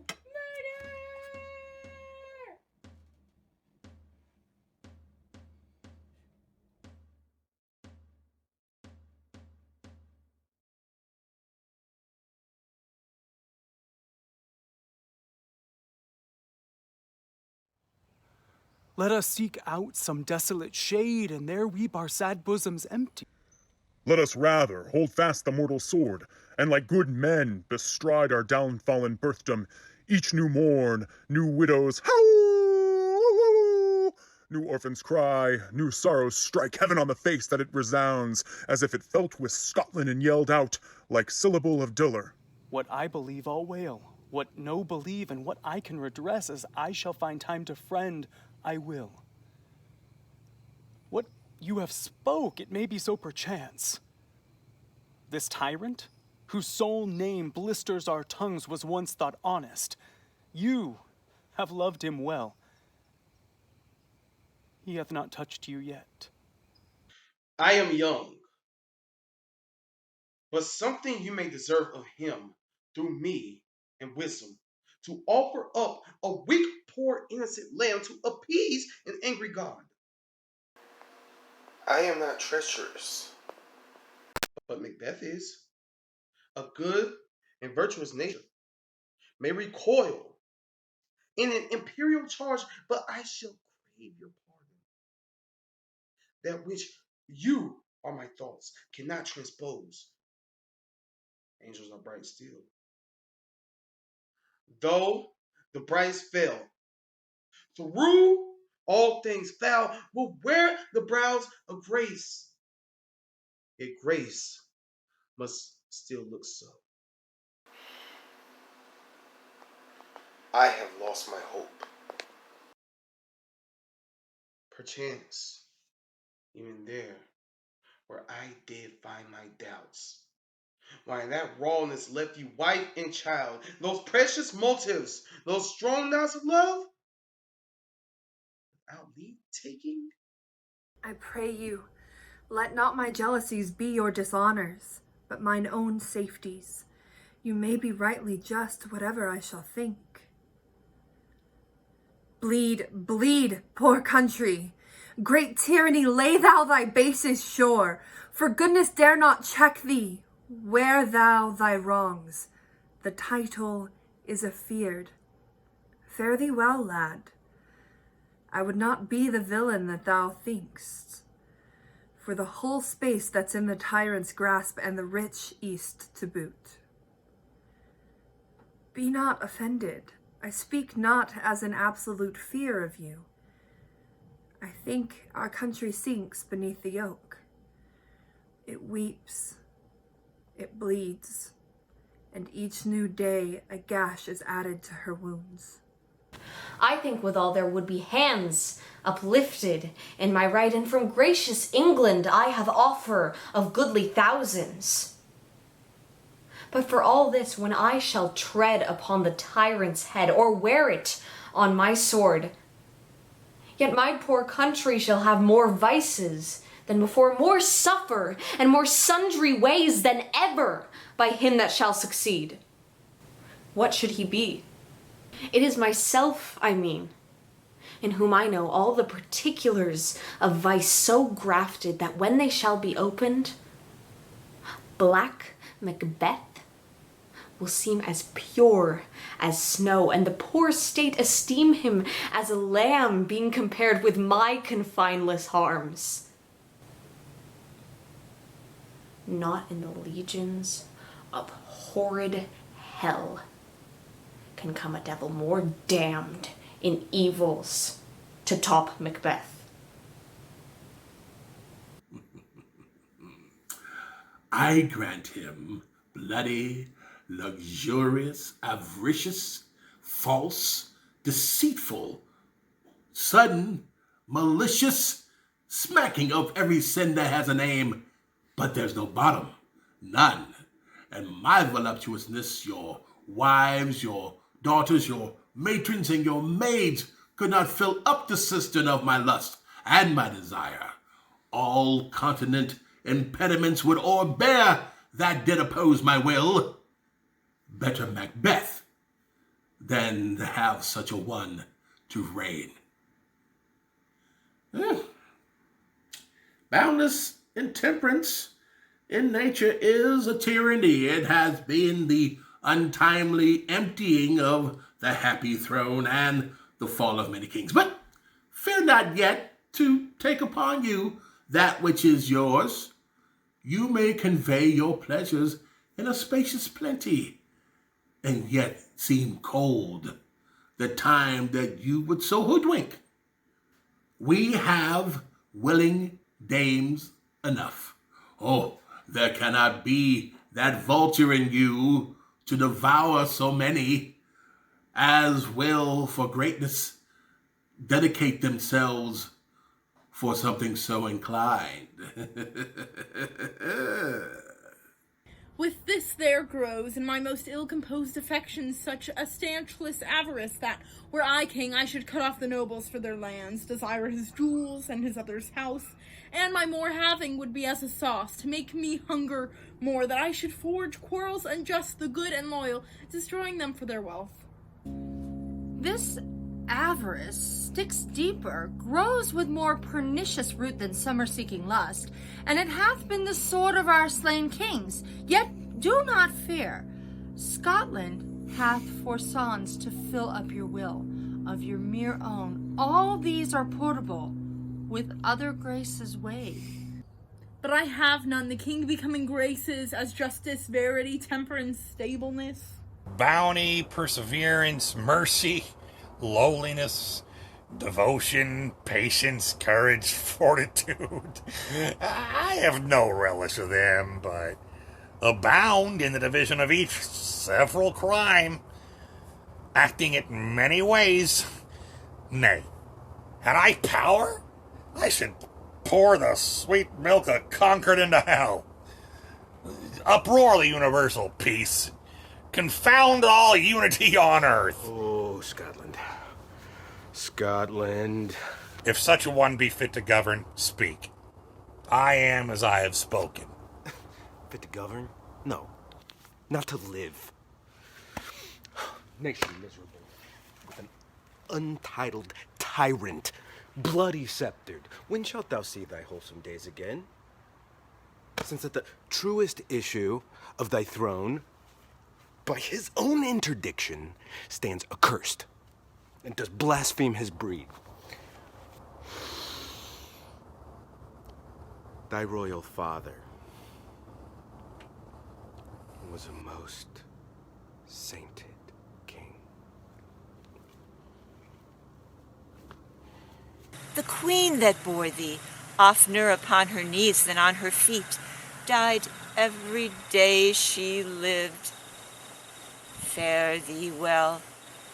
These evils thou repeat'st upon thyself hath banished me from Scotland. O my breast, thy hope ends here. Macduff, this noble passion, child of integrity, hath from my soul wiped the black scruples, reconciled my thoughts to thy good truth and honor. Devilish Macbeth by many of these trains hath sought to win me into his power, and modest wisdom plucks me from overcredulous haste. But God above deal between thee and me. For even now I put myself to thy direction, unspeak mine own detraction. Here abjure thy taints and blames I laid upon myself. For strangers, to my nature. I am yet unknown to woman, never was forsworn, scarcely coveted what was mine own. at no time broke my faith, would not betray the devil to his fellows, and delight no less in truth than life. My first false speaking was this upon myself. What I am truly is thine and my poor country's to command. Whither indeed, before thy here approach, old Seward with 10,000 warlike men already at a point was setting forth. And now we'll together, and the chance of goodness be like our warranted quarrel. Why are you silent? Such welcome and unwelcome things at once, 'tis hard to reconcile. Well, more anon. Comes the king forth, I pray you? Aye, sir. There are a crew of wretched souls that stay his cure. The malady convinces the greatest say of aught, but at his touch, such sanctity hath heaven given his hand. They presently amend. I thank you, doctor. What is the disease he means?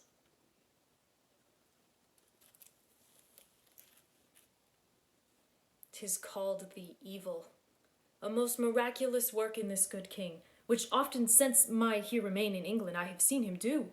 How he solicits heaven himself best knows, but strangely visited people, all swollen and ulcerous, pitiful to the eye, the mere despair of surgery, he cures, having a golden stamp around their necks put on with holy prayers, and 'tis spoken to the seceding royalty he leaves the healing benediction.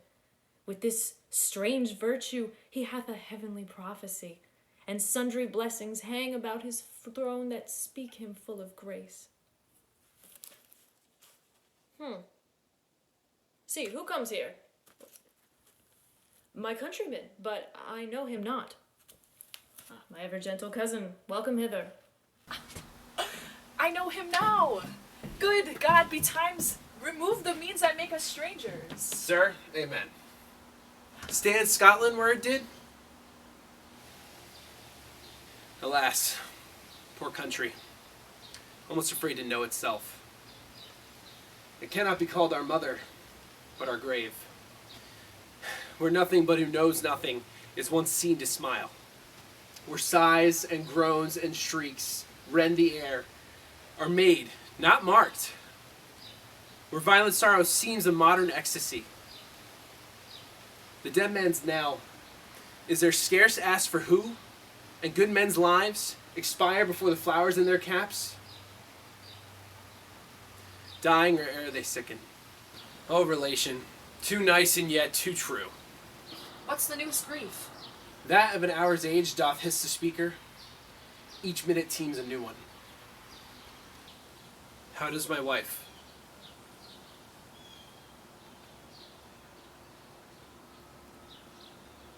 Why, well. And all my children? Well, too. The tyrant had not bettered at their peace. No, they were well at peace when I did leave them, but not a miser of your speech. How goes it? When I came hither to transport the tidings which I have heavily borne, there ran a rumor of many worthy fellows that were out, which was to my belief witnessed the rather for that I saw the tyrant's power afoot. Now is the time of help. Your eye in Scotland would create soldiers, make our women fight to doff their dire distresses. Be it their comfort, we are coming thither. Gracious England hath lent us good Seward and 10,000 men, an older and better soldier, none that Christendom gives out. Would I could answer this comfort with the like, but I have words that would be howled out in the desert air, where hearing should not latch them. What concern they? The general cause? Or is it a fee-grief due to some single breast? No mind that's honest, but in it shares some woe, though the main part pertains to you alone. If it be mine, keep it not from me. Quickly, let me have it. Let not your ears despise my tongue forever, which shall possess them with the heaviest sound they have ever yet heard. I guess at it. Your castle is surprised. Your wife and babes savagely slaughtered. To relate the manner, we're on the quarry of these murdered deer, to add the death of you. Merciful heaven, what man? Ne'er pull your hat upon your brows. Give sorrow words. The grief that does not speak whispers the o'erfraught heart and bids it to break. My children, too? Wife, children, servants, all that could be found. And I must be from thence.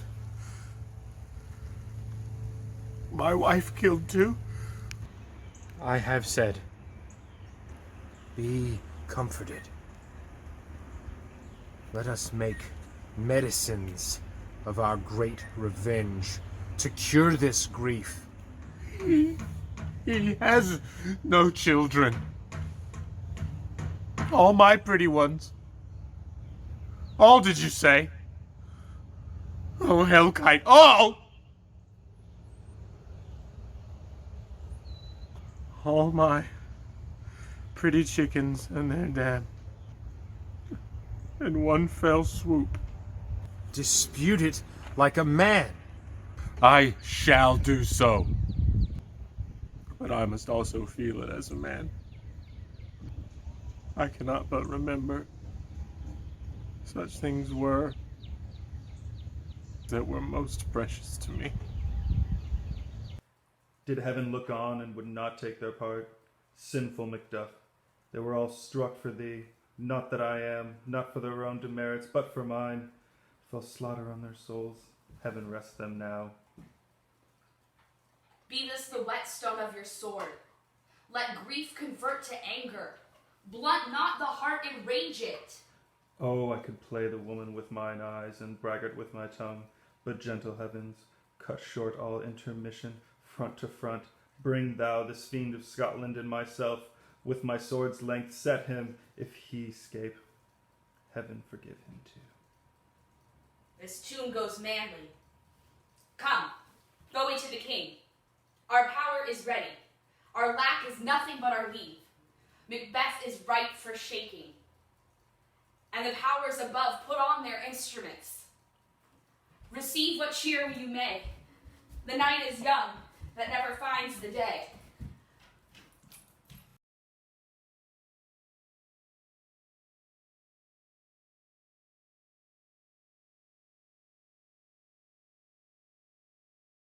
I have 2 nights watched with you, but can perceive no truth in your report. When was it she last walked? Since His Majesty went into the field, I have seen her rise from her bed, throw her nightgown upon her, unlock her closet, take forth paper, fold it, write upon it, read it, afterwards seal it, and again return to bed. Yet all this while in a most fast sleep. A great perturbation in nature to receive at once the benefit of sleep and do the effects of watching. In this slumbery agitation, besides her walking and other actual performances, what, at any point, have you heard her say? That, sir, which I will not report after her. You may to me, and 'tis most meet you should. Neither to you, nor to anyone, having no witness to confirm my speech. Lo, you, here she comes. This is her very guise, and upon my life, fast asleep. Observe her. Stand close. How can she by that light? Why, it stood by her. She has light by her continually. 'Tis her command. You see, her eyes are open. Hey, but her sense is shut. What is that she does now? Look how she rubs her hand. It is an accustomed action with her to seem thus washing her hands. I've known her continuing this quarter of an hour. Yet here's a spot. Hark, she speaks. I will set down what comes from her to satisfy my remembrance the more strongly. Ah, dumb spot! Out, I say! 1, 2. Why then? 'Tis time to do it. Alice Markey. Fie, my lord, fie, a soldier, and a feared. What need we fear, who knows it, when none can call our power to account? Yet, who would have thought the old man to have so much blood in him? Do you mark that? The Thane of Fife, he had a wife. Where is she now? No more of that, my lord, no more. You mar all this was starting. Go to, go to. You have known what you should not. She hath spoke what she hath not. Heaven knows what she has known. Is the smell of blood still? Oh, all the perfumes of Arabia will not sweeten this little hand.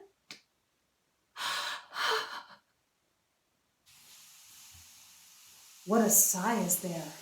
The heart is sorely charged. I would not have such a heart in my bosom for the dignity of the whole body. Well, well, well.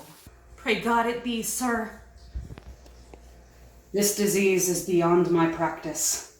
Yet have I known those who have walked in their sleep, who have died holily in their beds. Wash your hands. Put on your nightgown. Look not so pale. I tell you yet again, Banquo's buried. He cannot come out on his grave. Even so? To bed. To bed. There's knocking at the gate. Come, come, come. Give me your hand. What's done cannot be undone. To bed. To bed. Will she go now to bed? Directly. Foul whisperings are abroad. Unnatural deeds do breed unnatural troubles. Infected minds to their deaf pillows will discharge their secrets. More needs she the divine than the physician. God forgive us all. Look after her. Remove from her the means of all annoyance, and still keep eyes upon her. So, good night. My mind she has mated and amazed my sight. I think, but dare not speak. Good night, good doctor.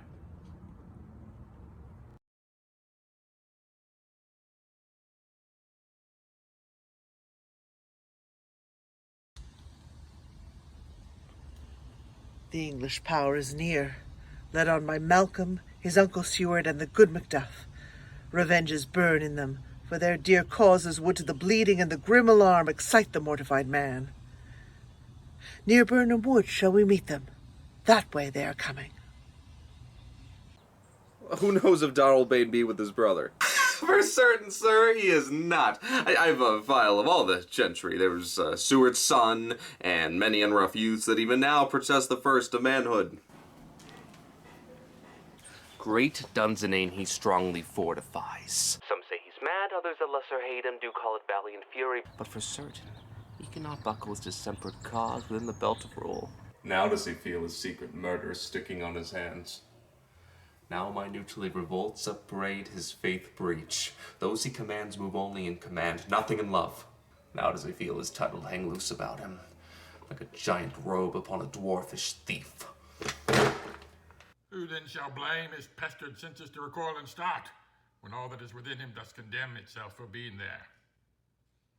Well, we march on, to give obedience where 'tis truly owed, meet we the medicine of the sickly wheel, and with him pour we in our country's purge each drop of us.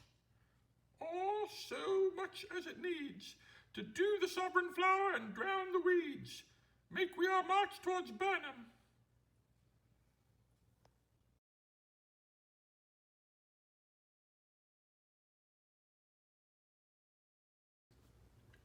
Bring me no more reports, let them fly all, till Burnham Wood removed to Dunsinane, I cannot taint with fear.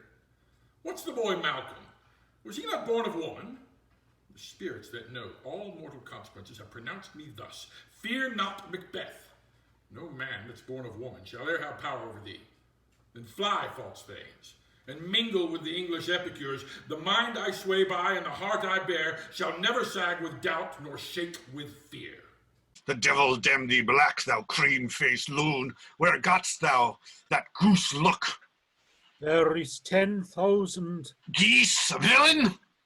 Soldiers, sir. Go, prick thy face and overread thy fear, thou lily-livered boy. What soldiers, Patch? Death of thy soul, these linen cheeks of thine are counselors to fear. What soldiers, whey-face? The English force, so please you. Oh, take thy face hence! Satan! I am sick at heart when I behold. Satan! I say this push will cheer me or disease me now. I have lived long enough. My way of life is fallen into the sear, the yellow leaf. And that which should accompany old age is honor, love, obedience, troops of friends I must not look to have, but in their stead, curses, not loud but deep, mouth on a breath, which the poor heart would fain deny and dare not. Satan! What is your gracious pleasure? What news more? All is confirmed, my lord, which was reported. I'll fight till from my bones my flesh be hacked. Give me my armor. 'Tis not needed yet. I'll put it on. Send out more horses, scur the country round, and hang those that talk of fear. Give me mine armor! How does your patient, doctor? Not so sick, my lord, as she is troubled with thick coming fancies that keep her from her rest. Cure her of that. Canst thou not minister to a mind diseased? Pluck from the memory a rooted sorrow, raise out the written troubles of the brain, and with some sweet oblivious antidote, cleanse the stuffed bosom of the perilous stuff that weighs upon the heart. Δεν πρέπει να το κάνεις αυτό. Πρέπει να σταματήσουμε λίγο, να σταματήσουμε Σταματήσαμε, χρόνο. αλλά μου το δώσαμε. Ναι, το «α». Ναι, εκεί ήταν. Ήταν λίγο κοντινό. Therein the patient must minister to himself. Throw physics to the dogs, I will none of it. Come, put mine armor on. Give me my staff. Satan, send out. Doctor, the veins fly from me. Come, sir, dispatch. If thou couldst, doctor, cast the water of my land, find her disease, and purge it to a sound and pristine health, I would applaud thee to the very echo, that should applaud again. Pull it off, I say. What rhubarb chyme or what purgative drug would scour these English hence? Hearest thou of them? Ay, my good lord, your royal preparation makes us hear something. Bring it after me. I will not be afraid of death and bane, till Burnham Forest come to Dunsinane.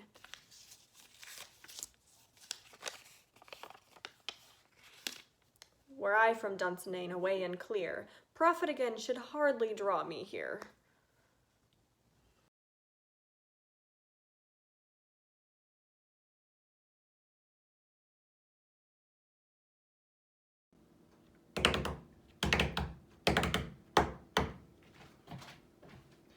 Cousins, I hope the days are near at hand, that Chambers will be safe.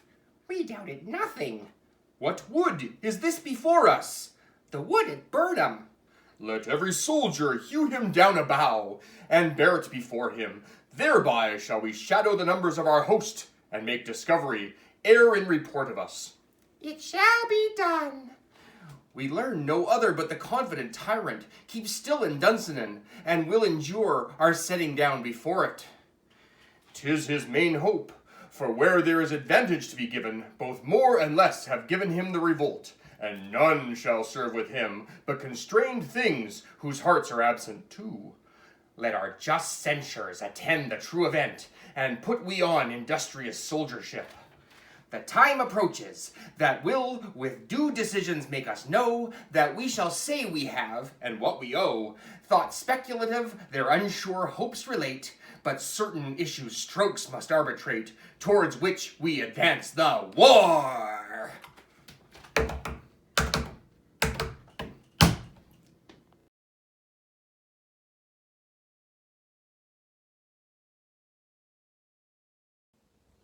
Hang out our banners on the outward walls. The cry is still they come. Our castle's strength will laugh a siege to scorn. Here let them lie till famine and the ague eat them up.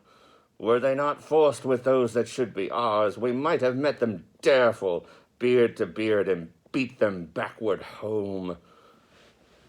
Ah! What is that noise? It is the cry of women, my good lord. I have almost forgot the taste of fears. The time has been my senses would have cooled to hear a night shriek, and my fell of hair would at a dismal treatise rouse and stir as life were in it. I have supped full with horrors.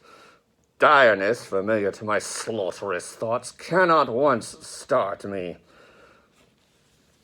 Wherefore was that cry?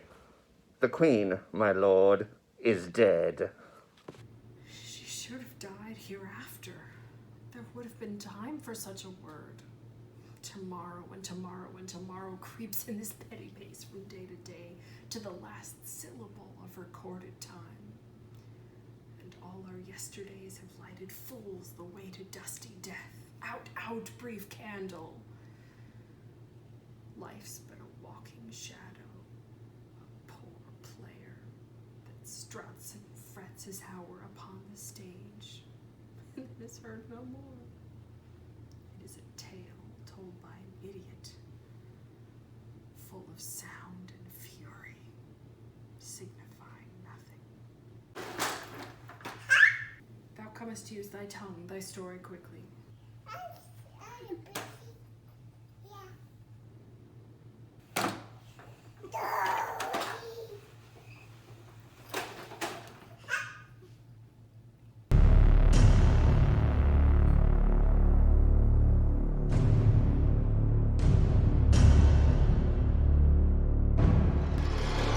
Will say, sir.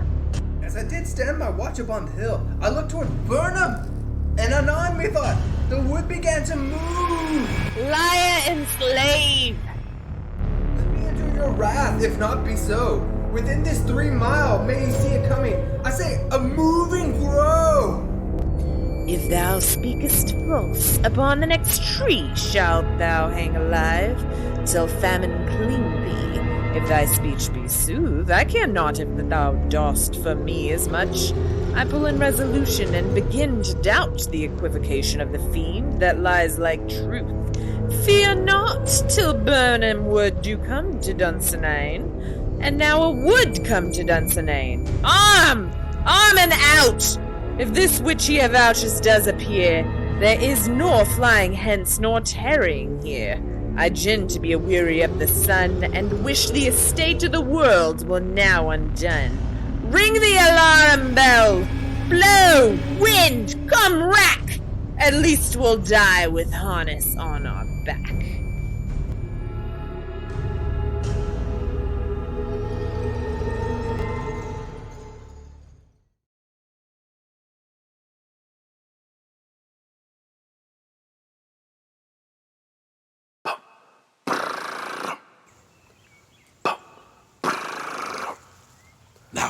Near enough. Your leafy screens throw down and show like those ye are. You, worthy uncle, shall, with my cousin, your right noble son, lead our first battle. Worthy Macduff and we shall take upon's what else remains to do according to our order. Fare you well. Do we but find the tyrant's power tonight, let us be beaten if we cannot fight. Make all our trumpets speak and give them all breath. Those clamorous hamburgers of blood and death.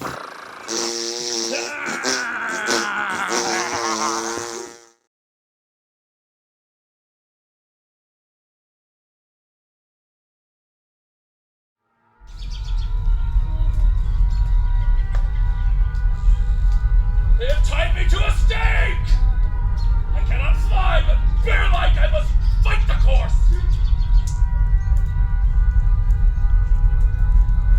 What's he that was not born of woman? Such a one am I to fear or none.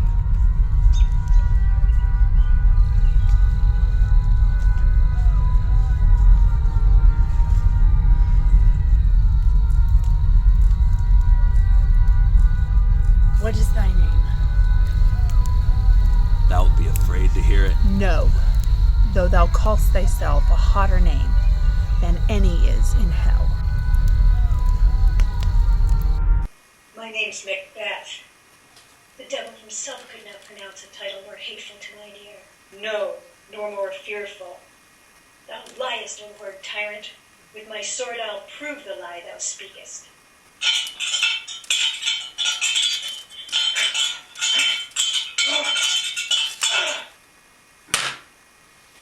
Thou wast born of woman. But swords I smile at, weapons laugh to scorn, brandished by man that's of a woman born. That way the noise is. Tyrant, show thy face. If thou be slain, and with no stroke of mine, my wife and children's ghosts will haunt me still. I cannot strike at Richard Kearns, whose arms are hired to bear their staves.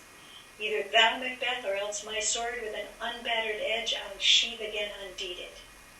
There thou shouldst be, by this great clatter, one of greatest note seems girded. Let me find him, fortune, and more I beg not. This way, my lord, the castle's gently rendered. The tyrant's people on both sides do fight. The noble thanes do bravely in the war. The day almost itself professes yours, and little is to do. We have met with foes that strike beside us. Enter, sir, the castle.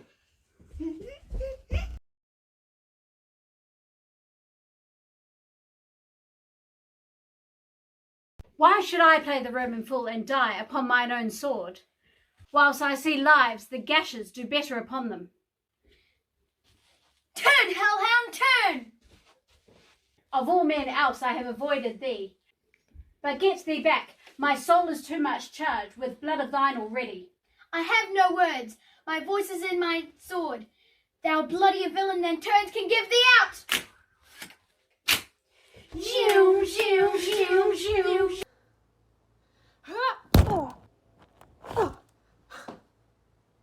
Thou losest labour. As easy mayest thou the entrenchant air with thy keen sword impress as make me bleed. Let fall thy blade on vulnerable crests. I bear a charmed life which must not yield to one of woman born.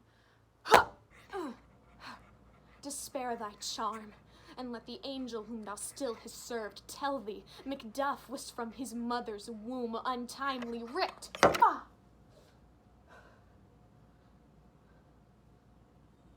Accursed be the tongue that tells me so, for it hath cowed my better part of man.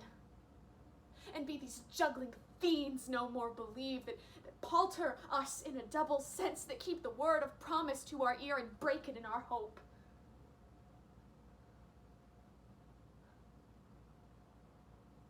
I'll not fight with thee, then yield thee, coward, and live to be the show and gaze of the time. We'll have thee, as our rarer monsters are, painted on a pole, and under it, here may you see the tyrant. I will not yield to kiss the ground before young Malcolm's feet, and to be baited with the rabble's curse. Though Burnham would be come to Dunsinane, and thou opposed, being of no woman born, yet I will try the last. Before my body I throw my warlike shield. Lay on, Macduff, and damned be he that first cries, Hold! Enough! Arr! Ah!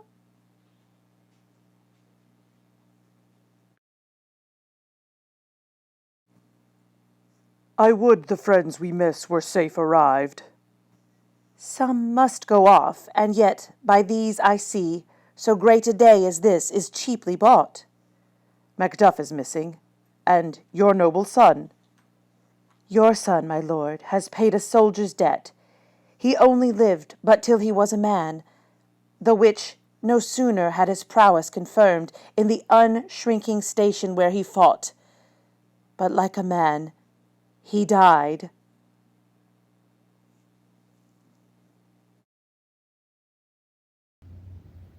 Then he is dead? Aye, and brought off the field. Your cause of sorrow should not be measured in his worth, for then it hath no end. had he his hurts before. I on the front, and God's soldier be he.